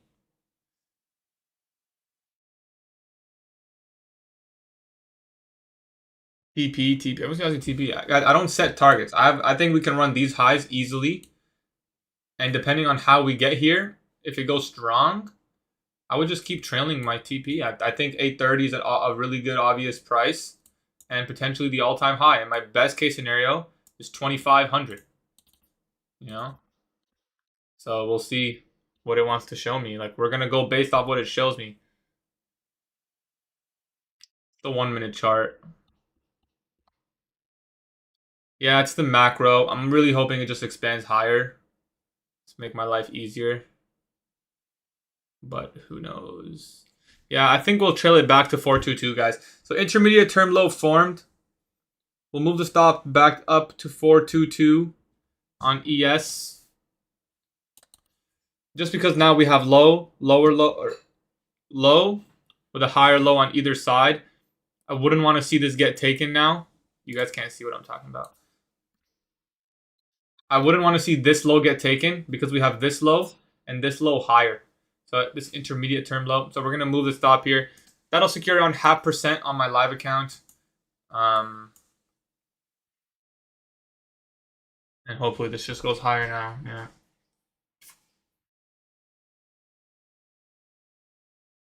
Yeah, I don't mind consolidation.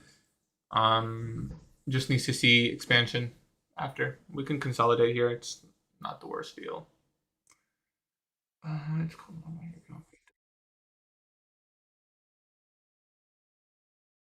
How do you deal with drawdown? Same way I deal in profit, brother.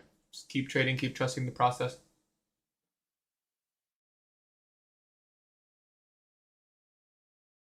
11 a.m. will deliver. Well, hopefully, we'll see. Do you risk the same? Yes. I personally risk the same every trade, always. Took a nasty short for it to break even and miss my long. That's okay.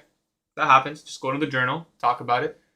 That outcome is not important. What's important is you followed your rules, you didn't break your rules, you didn't overtrade, you didn't over risk, you didn't over leverage, you didn't take a random trade, you didn't rush to make it back, right? Those stuff confluences.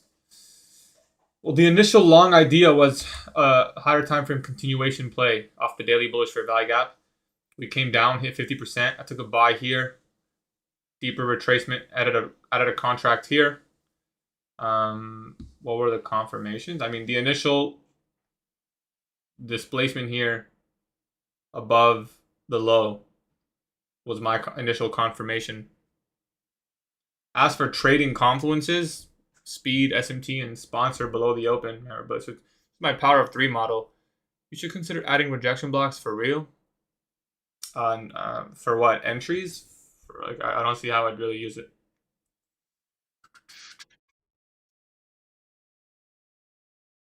TP. Best case scenario is all the way up here. Doesn't mean we're going to just sit here and hold it all the way there. That's best case scenario. Is your TP the black line? This black line? No. My initial target on the trade, the easy target, was here. That's the easy target. We're getting some pretty good speed to work. I could trail here. Yeah, I could trail to that low. I mean, at least 229.25. At least 229.25. 229.25.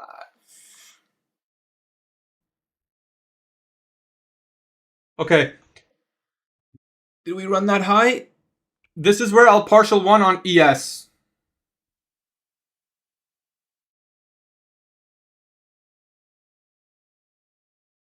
I took a partial on ES.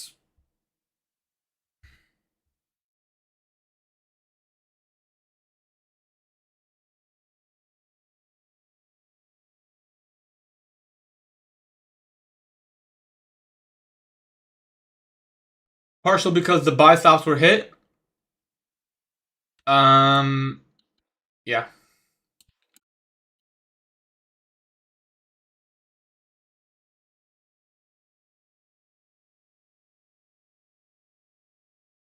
I'll also just call it at 8:30 too. It's not a bad idea.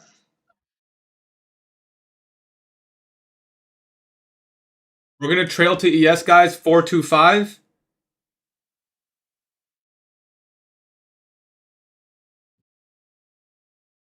We worked overtime for this trade, man. We worked overtime for this.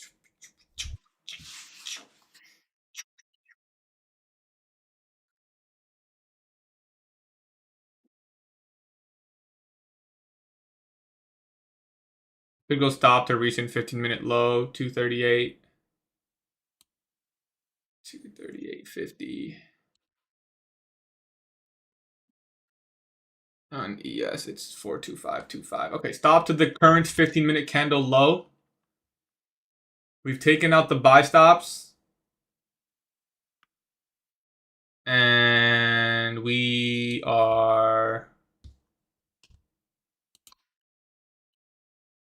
looking at 8:30 here.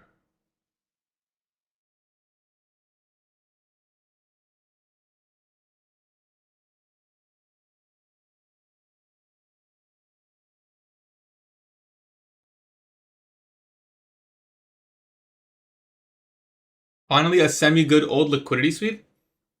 Yo, this trade was the worst delivery ever. What? You know how many people probably got stopped out in this? Or they went short?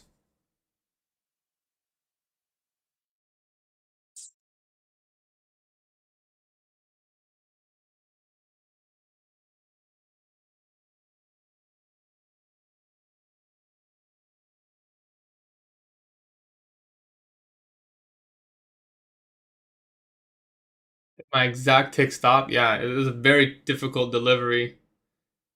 We managed to secure some profits on ES, a good amount of profit. I think we secured 1%. So now we can just let it go, honestly. Like I'm ready. I'm prepared to just let this go on ES. Maybe I'll take another one off at 8:30.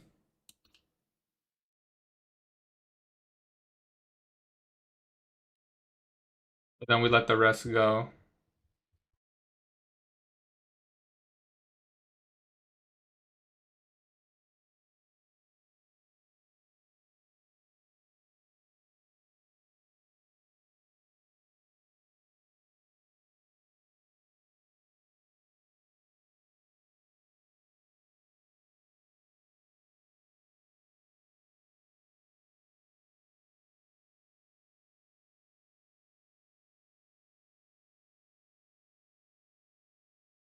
I don't want to just let this go, yo. I don't even know if I want to close this shit.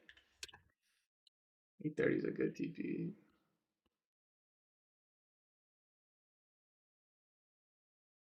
Can you show how to split the contract TP? You have to change the buy. Shoot, you can't see it. I don't want to mess up the recording, but oh my god, you passed! You celebration in boot camp today, man. Celebration in boot camp today. Did you hold this long very uncomfortably?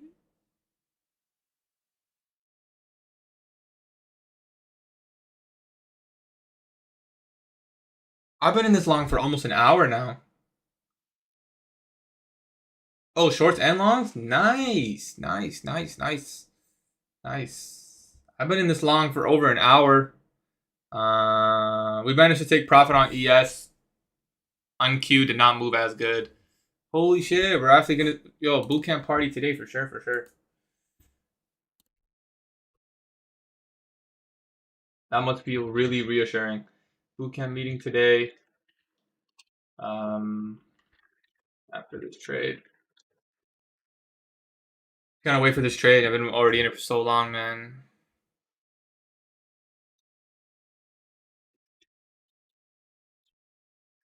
Did Lucid Pro evals expire? No, sir. Where do you trade your live account on? It's on my phone.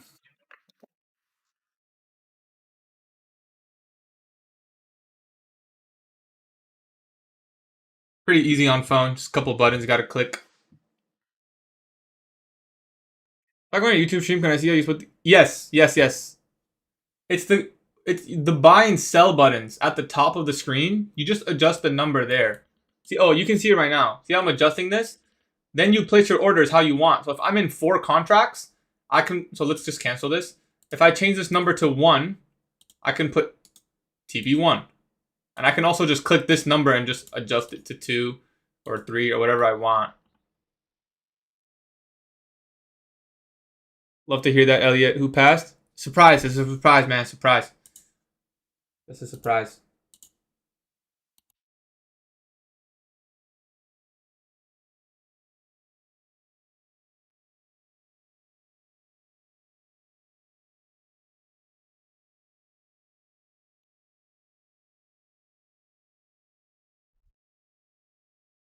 How am I gonna edit this freaking trade recording? It's been over an hour.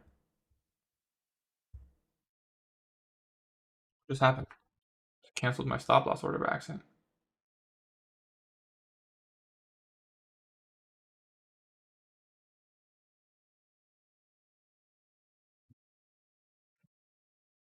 Which broker? Oh, which broker? I use Interactive Brokers. Yeah. Join my fan club? I didn't do that, guys. You don't know what that is.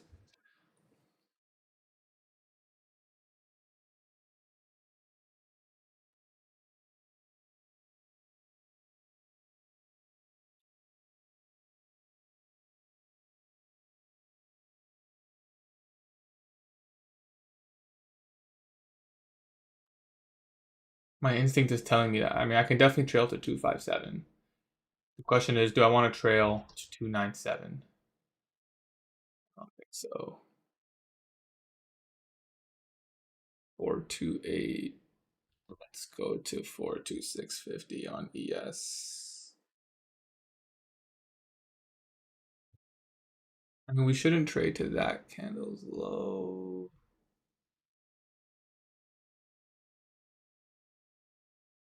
Realistically, 428 on ES should be safe. All right, guys, we'll trail to 4-2. I mean, we've secured. Okay, so we've already taken one partial on ES, and our stop loss secures another 1%. So I'm honestly happy with the outcome regardless now. Our stop loss on ES is at 428. And that basically just covers this previous.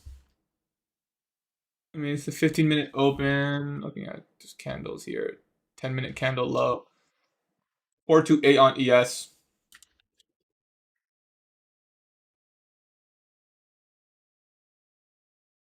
I haven't taken like a trade like this in a while, so hopefully we can get the job done here, man.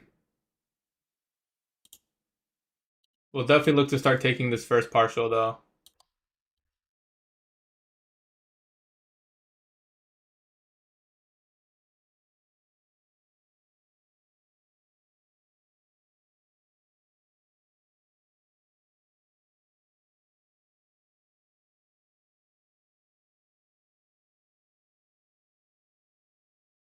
You worked overtime for your winners. You gotta make them pay, you know?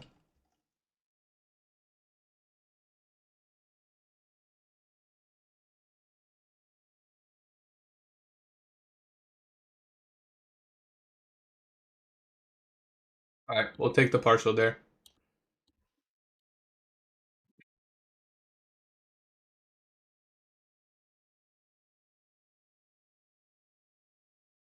Take the partial there.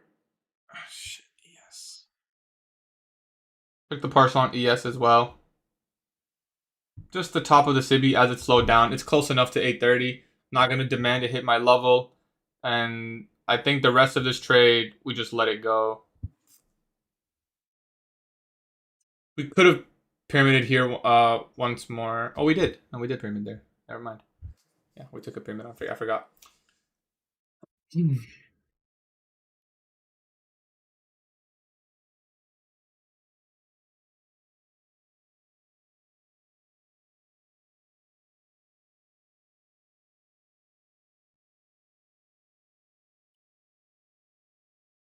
You close trade. Listen, I don't close trades because we hit bearish PD arrays. If I'm bearish, I will short those bearish PD arrays. If I'm bullish, I expect those bearish PD arrays to fail, you know? Or you can just target bearish PD arrays. That's always a safe thing to do. Right? You can always just target the bearish PD arrays. This trade recording is going to be absolutely so long.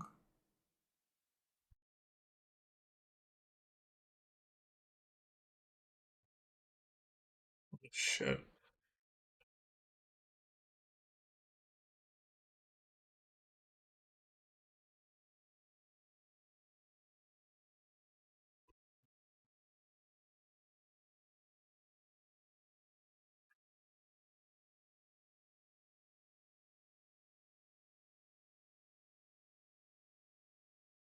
I am kind of debating a stop to. Definitely tricky. 429 potentially. I wouldn't want to see this get taken.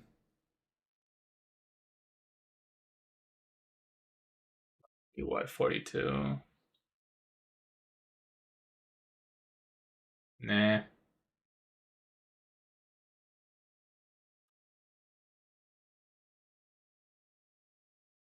I mean, I don't know how much money I secured.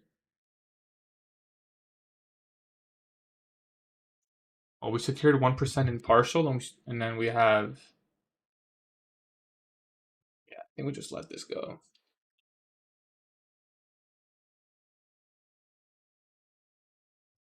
The thing is, my stop doesn't make the most sense. Not bad, actually. 428.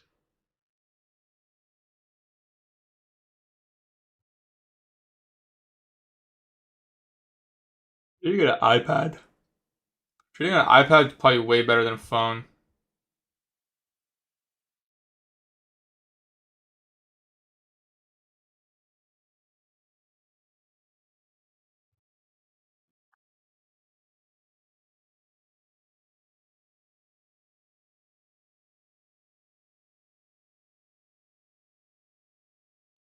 How does my buy and sell menu appear only on the right side of the screen? I used to be able to move it. Buy and sell menu? What buy and sell menu?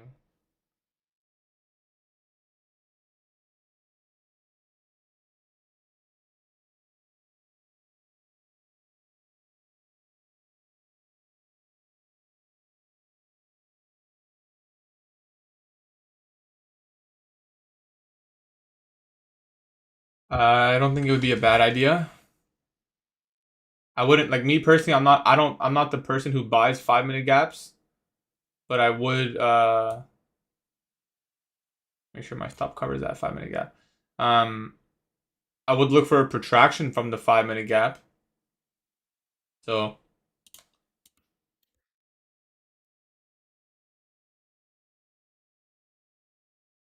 like that.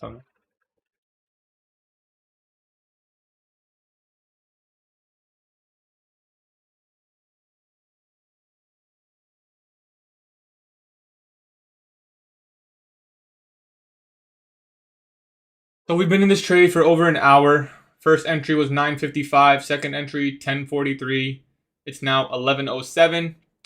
More importantly, we simply just continue to follow our protocol. Our stop is not at an intermediate term low. That would be down here, but I don't want to be risking profits. So I'm still in the trade because we didn't hit the liquidity. Is it bad management? It depends. If you, what are you talking about? Like this? It depends. Like, okay, let's put this into perspective. You don't want to give up, depending obviously where you got in. If you got in here, okay, sure, then maybe not. But if you got in, let's just say you got in where I got in, and your target's here, you don't want to give back too much profit on a trade. You don't know if your target's going to get hit, right? So you want to follow some sort of logic to be able to exit your trades.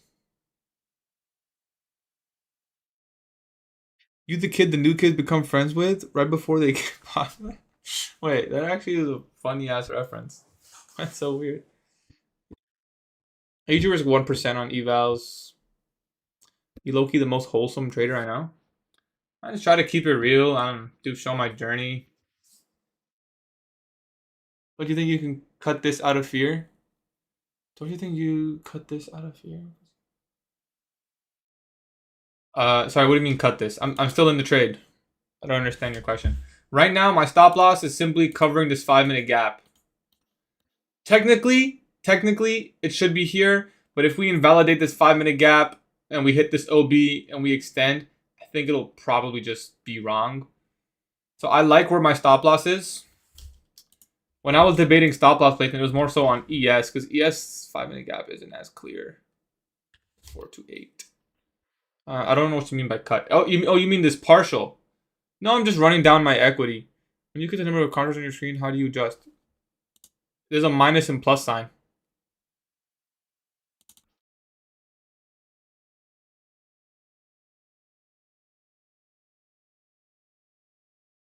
But even if, guys, like, I want you guys to remember this. I'm going to say something very important here, right?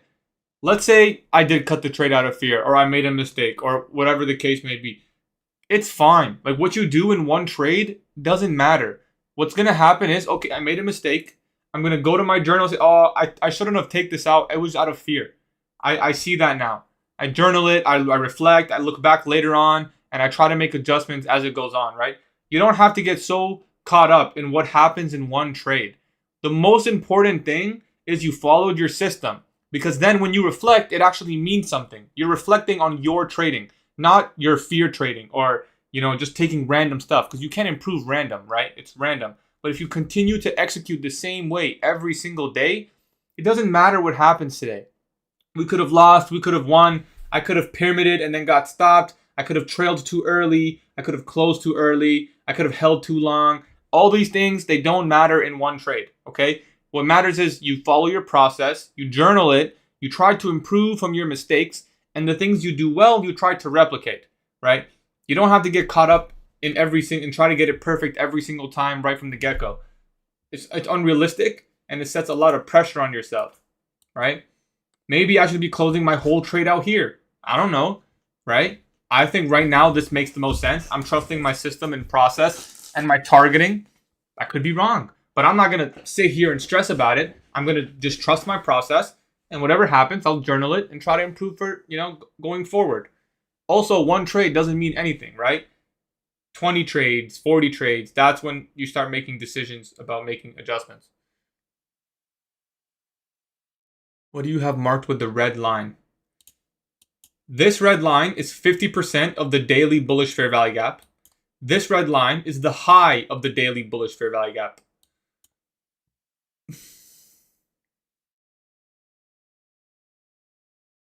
I risk 1% right path. What does tentative mean? It means they don't have a time yet.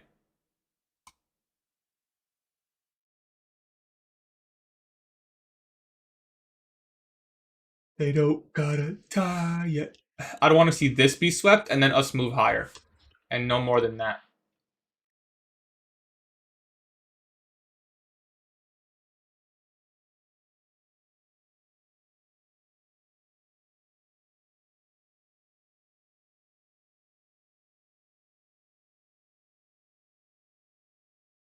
So just the daily. So I'll show you here. So even though we're on a 1 minute chart, we can still use the levels of the daily fair value gap on a higher time frame, right? Let me not use that. Let me use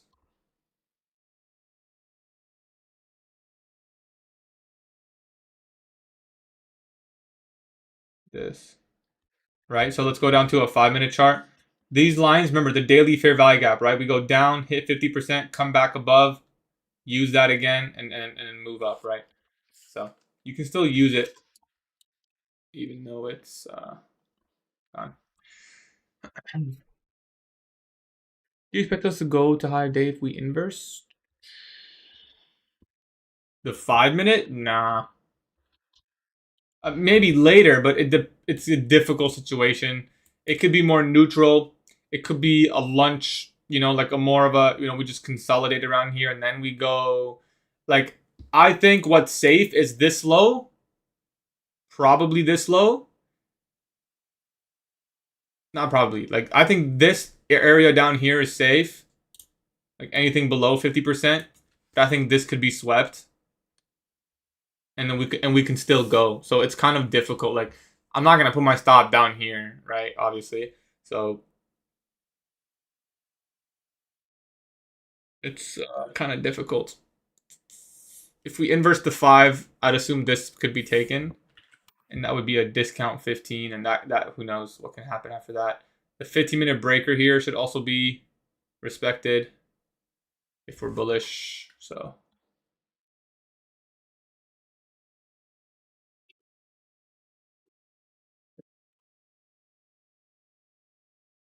like I think by the end of the day we'll see it.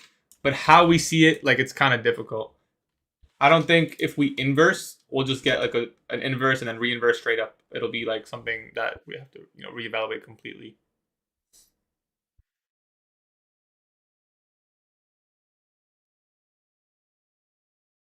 Question though. I think you failed to tap the 5. Yeah, I didn't tap the 5. Same with the S. Just set equal loads. So we won't move the stop. Now if we get speed above here and it really gets animated, I'll probably just move the stop anyways. And just expect it to be a breakaway. We did touch a 10-minute fair value gap if you see that. I didn't see that initially, but now I do. So yeah, I would probably trail here if we got a nice animated move higher. That would be securing around 40, 50 points. Do you use CPI? Not sure what you mean by that.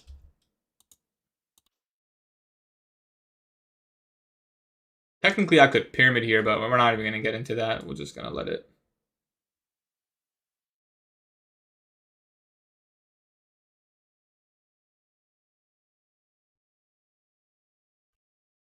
Can't even post this trade recording on TikTok anymore, man. It's literally been an hour and 30 minutes nearly. I don't know how I'm supposed to post. Like, I'm just going to have to record the end and just post the TP. If it hits. There might be S&P with YM. Whoa, YM completely doing its own thing, man. Low day stuff.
Okay, so we're just waiting here. I'm looking for my first 760. Bro, take that shit, bro. 760? You can get a good amount of accounts with that. What's good, Mateo? Get ready for a big drop incoming. Well, I'm ready. Stop loss is there. Appreciate you, Katuku. You don't gotta do all those gifts, bro. Appreciate you, though. What's good, Kira? Interesting because of the 15.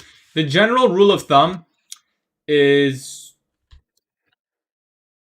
if we've already refilled a fair value gap and then rallied, you'd want to see the higher one be a breakaway, right? Think about all the bearish fair value gaps that we leave when we're moving down, and then we just come back and use them. So we came down technically, repriced in the 10, and if we were to get that, we leave it. We have to leave it, right? It could come back down and sweep, which is why I haven't moved my stop. But if we were to get really above this high, that's when I'd start considering the trail. We also have this old imbalance here that, remember, we're still working in. We've pretty much just been working in this old imbalance for quite some time now. You know, it's not clear if we can get above it. Minus 188% consistency. You just got to make some money, bro. You just start chipping away. It's not as bad as it sounds. How do you have negative consistency? Isn't it 100? Like, doesn't it go up? Bootcamp meeting is gonna be late.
This is Nasdaq futures.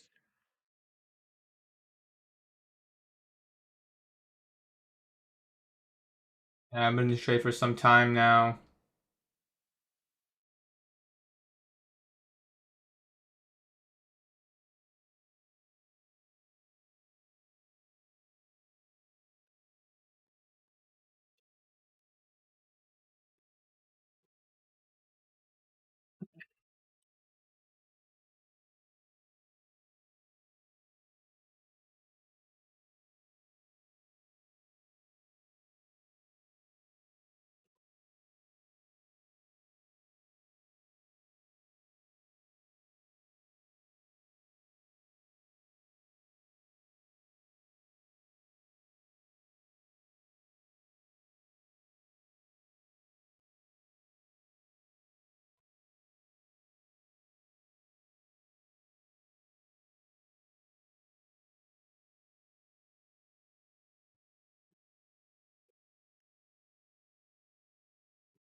It could short soon. It's possible. But there's still too much potential higher for me to look to close the trade.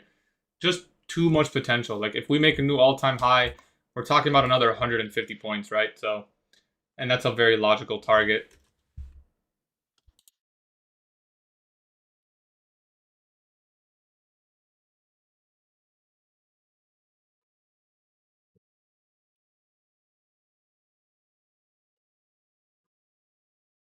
Oh yeah, man, wow. Getting my first funded payout. Congrats, brother. Very proud of you. Very, very well done. Very well done. Hopefully you have a nice journal built up. If not, you can start as soon as possible. Start building that journal. So we can for sure sweep out these equal lows and then move higher still. Obviously, we could also just be wrong and not take out those objectives, but we're not moving the stop yet because we could for sure take out these lows, possibly if we're bullish, and then move higher. So, in fact, that's what I would look for if I was going to look for a re-entry. It would be those lows, 15-minute gap. Our stop loss covers it, so that's what matters. And London high. Yeah, I mean, it's one of the main targets. Sure, I like these highs here. The best case scenario. Actually, best case scenario is 29.5, but we'll see. How long do you want to hold this though? Would you hold this through lunch? Yeah, but I'd start trailing aggressively, like above the highs, right? I'd start trailing at some point. I don't think it's worth trailing yet. But like again, it's about trailing. It's not about holding for me. It's like if we get this, I'm trailing here. I gotta be there to trail. It can't be a set and forget.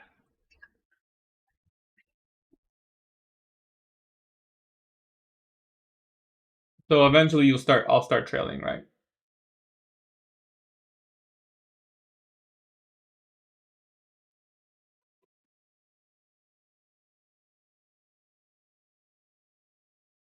Not the best stop loss to set and forget, but hopefully this 15 can hold.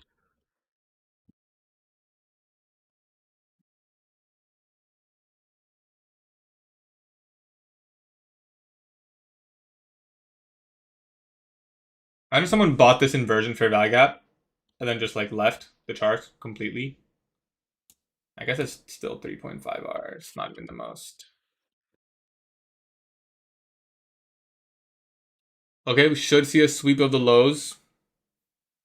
We'll see if we bounce or just simply rally lower.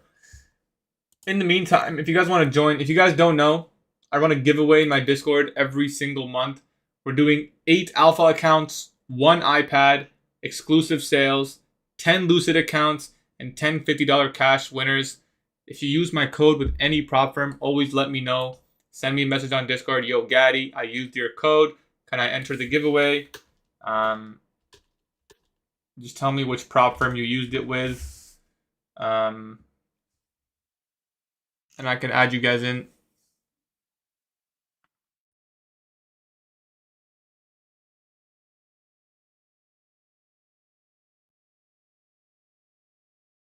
Good shit, Ishan. Nice, bro. Well done.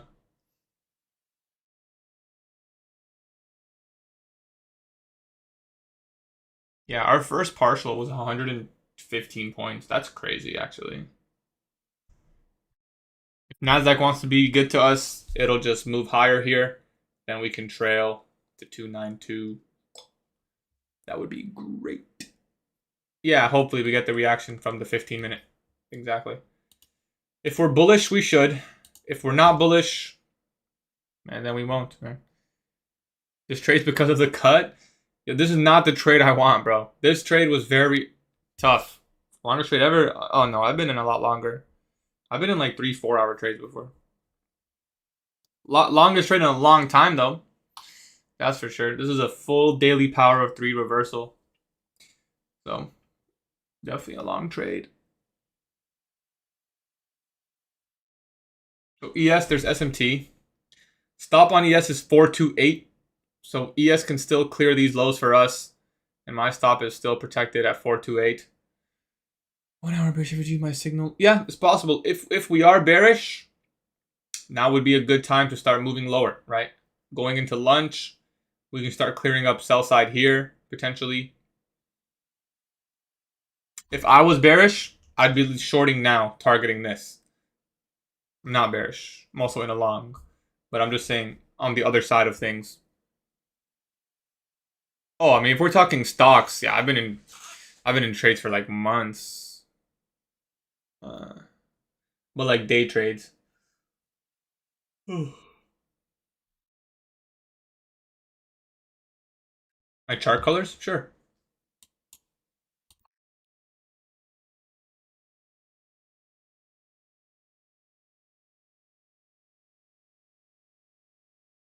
So my chart background, this is going to be saved on YouTube, so you can just go back if you miss it. D2, D6, D9. Up close candle, 4-4, B5-8-9. And then everything else is 5-4, 5-4, 5-4. It's just a nice faint green and black with a gray background.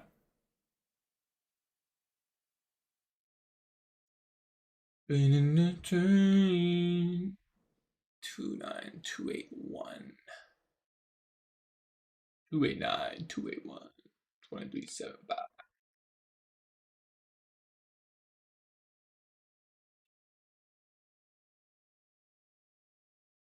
Yeah, I mean, this isn't a bad trail now. Move on with my life if I trail here. Technically, it needs to make a higher high before I trail. But it's a 1 minute OB.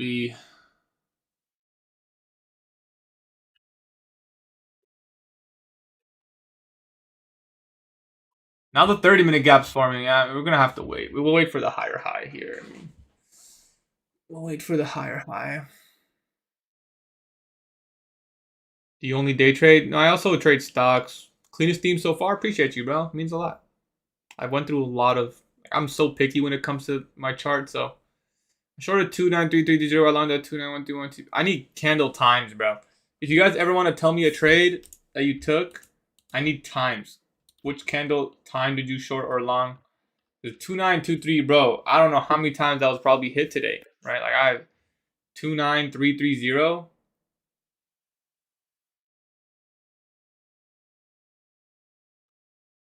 I'm guessing you mean here, I guess. Yeah, it'd have to be here. Okay, it's 11:30. We'll see if we can survive this retracement. Stop loss is tight for the 30-minute fair value gap, that's for sure.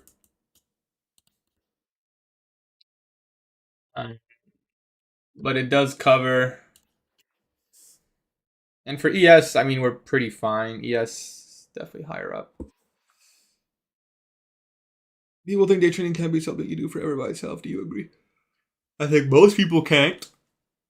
I would agree with that. Most people can't.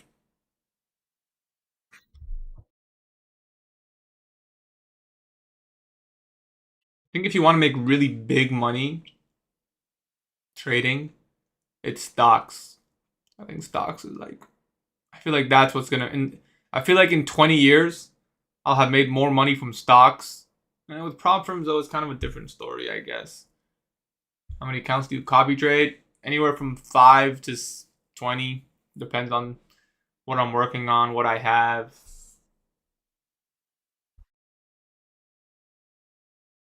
I'm getting tired, guys. I'm getting tired. What's good, Cobb? An hour and 40 minutes in the same trade.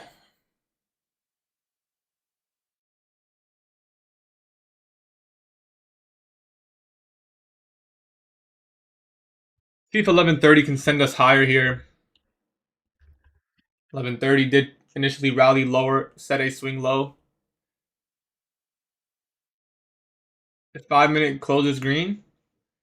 Yeah, yeah. OES made a higher high. That's fun.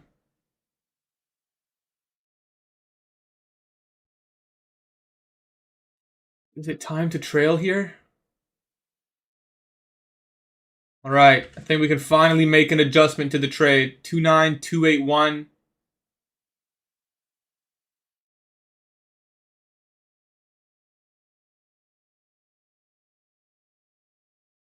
Been a long time since we made any moves. It definitely slows off going into lunch. Um, for ES, that would be 433. Securing an extra 5 points on ES.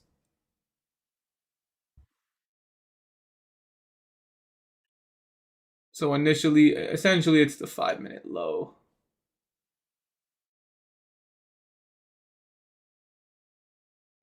Sorry, guys. 43375 484.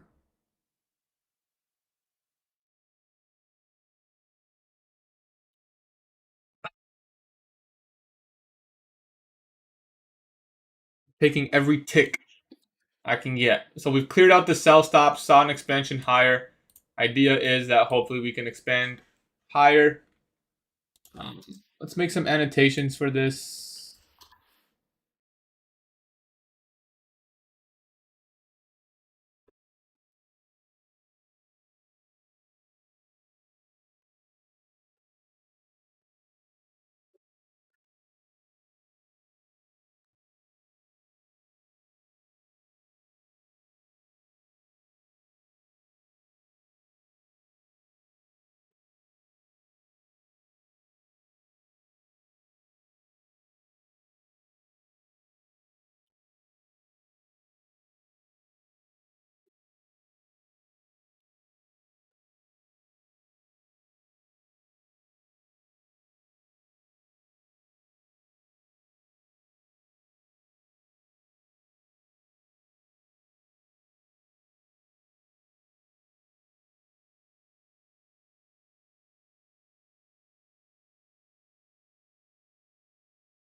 So we'll start making annotations for the journal.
I always risk less in smaller dollar amounts. I don't understand. Yeah, we've been in this for almost 2 hours now, man.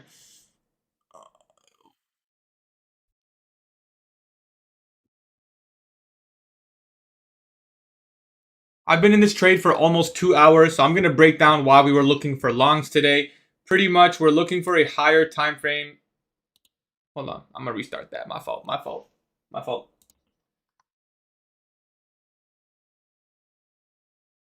Make a recording here, just save myself some time.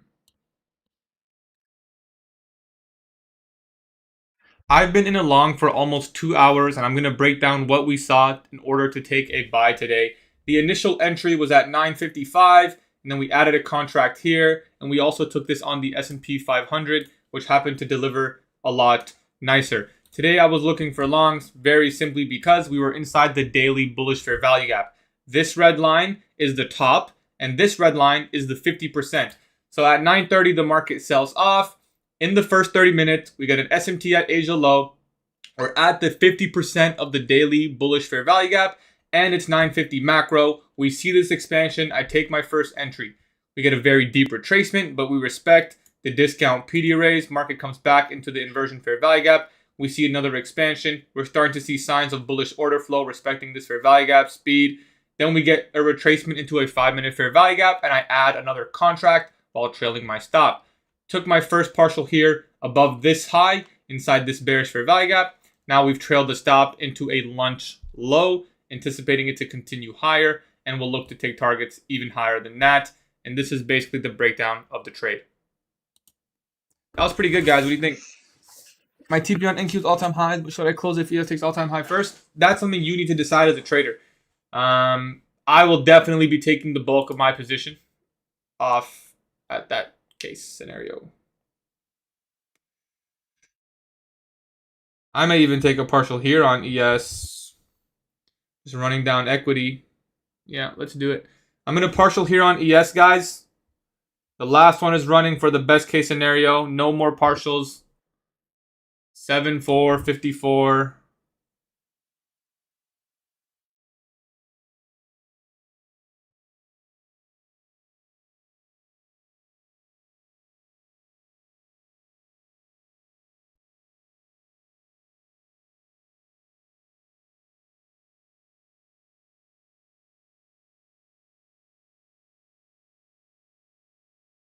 But there's SMT here as well, but I'll partial that on ES.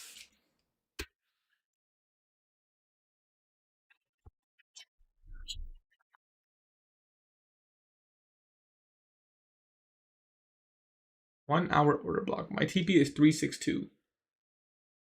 That's a good target. Yeah, it's a good target. I'm hoping ES can flush out here. Give me another 10 points. I could have pyramided another time here if I wanted to as well.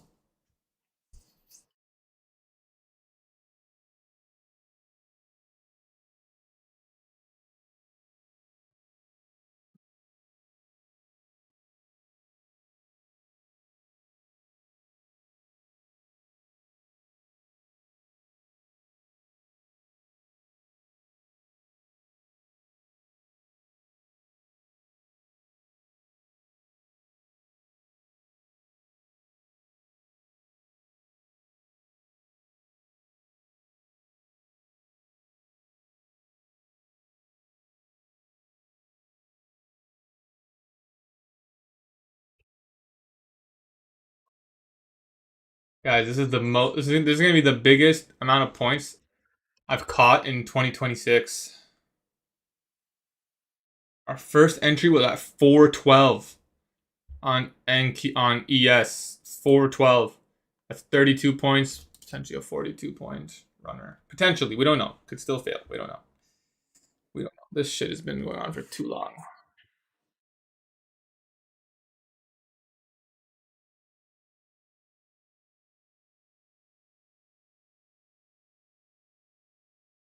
If ES can just go to all-time highs, that'd be great. Great. Let's get there.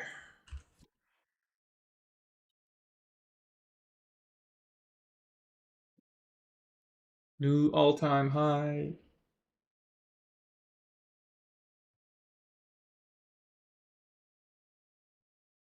Long entry at 100 and 160. Nice.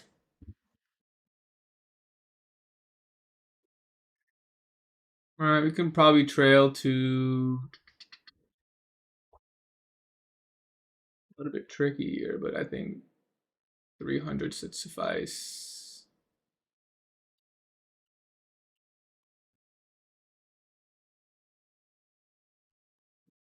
Pretty much the bottom of that fair value gap. Probably say 297, maybe the bottom of the OB body. 297. We did take out some highs here. We are sort of flushing to the buy side. Bam. I think on ES I might trail to 440. I don't think I will. Okay, guys, on ES I'm trailing to 440, which means stop loss is at 440.5, which is pretty much right here, 325. What candle is that? Yeah, I think we'll trail that too. 324.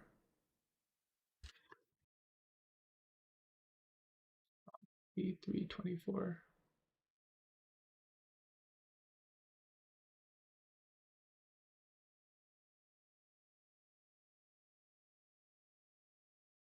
But just trailing here.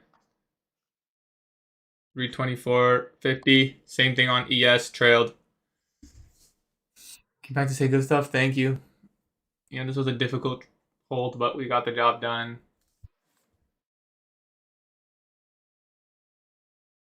Did we take the buy side?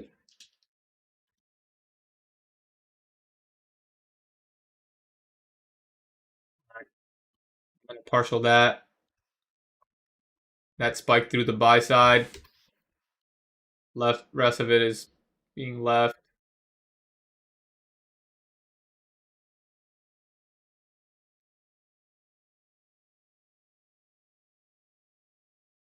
Start measuring. This might be the most textbook ICT day I have ever seen. 471. That's where we start getting these out here.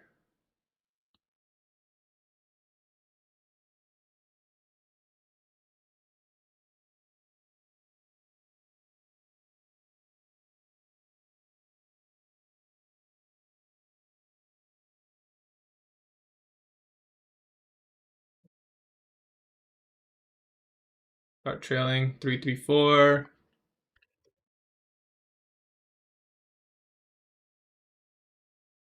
Yes, we trail to 442.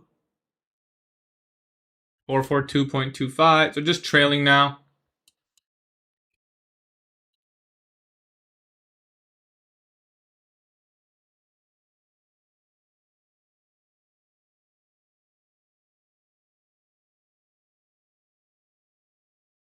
And now we're just looking for extensions.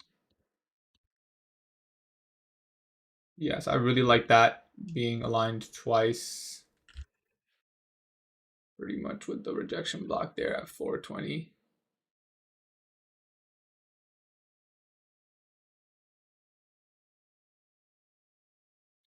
Let's see if we can get IO fed here, meaning this bullish fair value gap holds.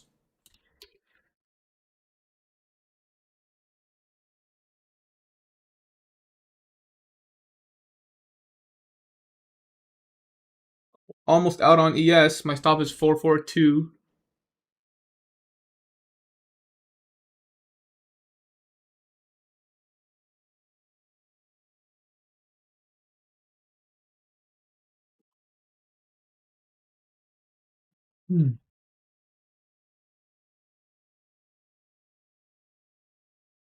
Inside the 3-minute fair value gap on ES. My stop is 442. So it's right there, 442. We'll see if it hits. Such a good hold. On ES, a lot nicer. Right when we switched to NQ too. Like yesterday, I was like, only NQ. Here we are. But ES is a lot better. We took the trade on my live account with ES. Could have maybe pyramided a little better, but for the most part, this is the kind of shit we need. Like, this is the stuff that's gonna, make the balance.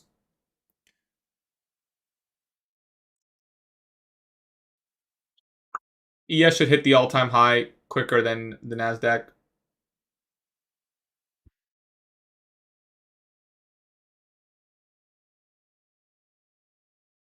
Alpha Zero or Premium. I took this on my live account. On ES on my live account. I'll post the live account journal after.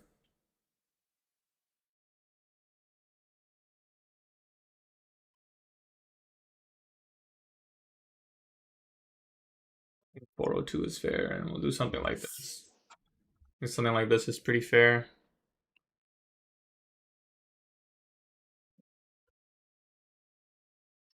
We need to start framing a lot more like logical exits.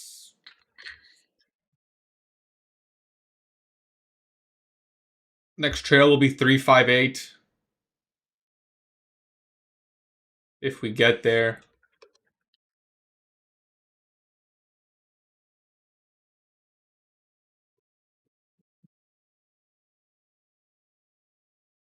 No, that's fine, bro. Alpha Zero or Premium plan. If you have zero payouts, I recommend zero because it's cheaper. I think you should keep your expenses low. And you can still make a lot with that plan. So it's not like really bad at all. And then eventually you can move up to Premium.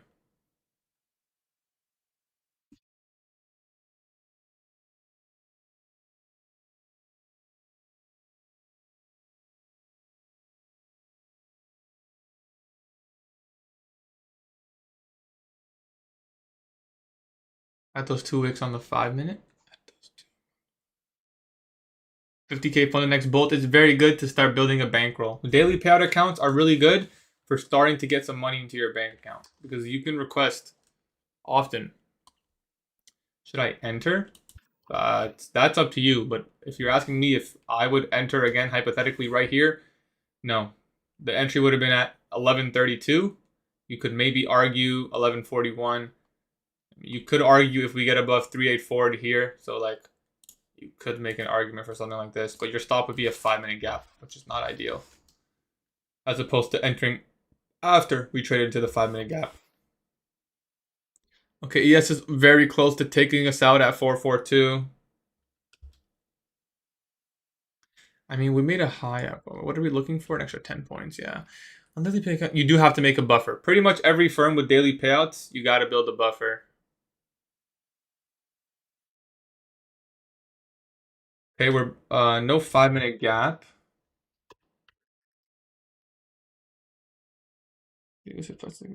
Yeah, Lucid Flex is a good place to go to.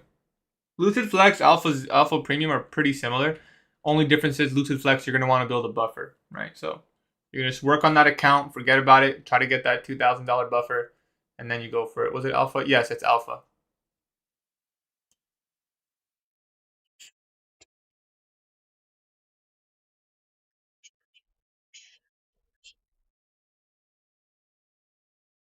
This is like from the ICT textbook from 2022, and just put it in here.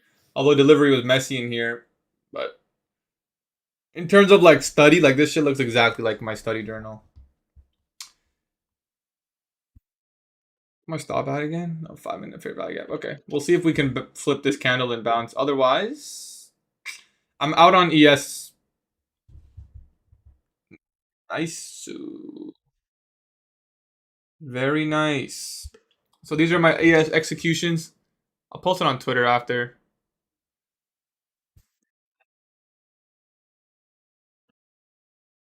For now, NQ we're still in. ES we're done, which means we can finally start the journal.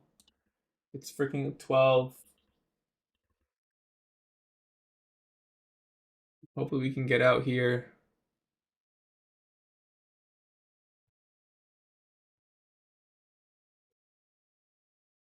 Very good, very good.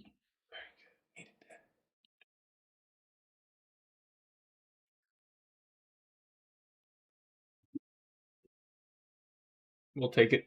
For a very difficult hold and a very difficult opportunity here with NQ not being as easy as ES, we will take that trade. Very good risk management.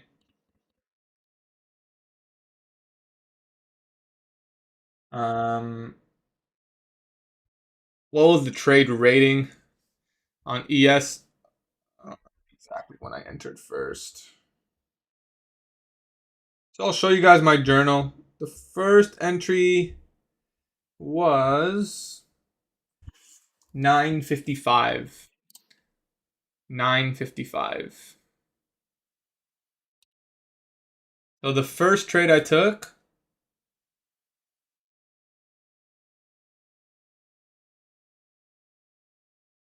was this.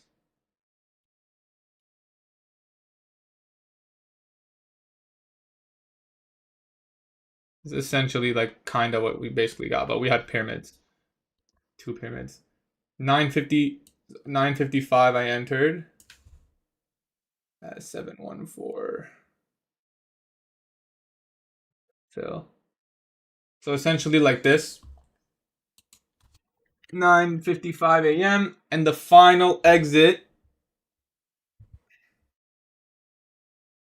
was 11:50.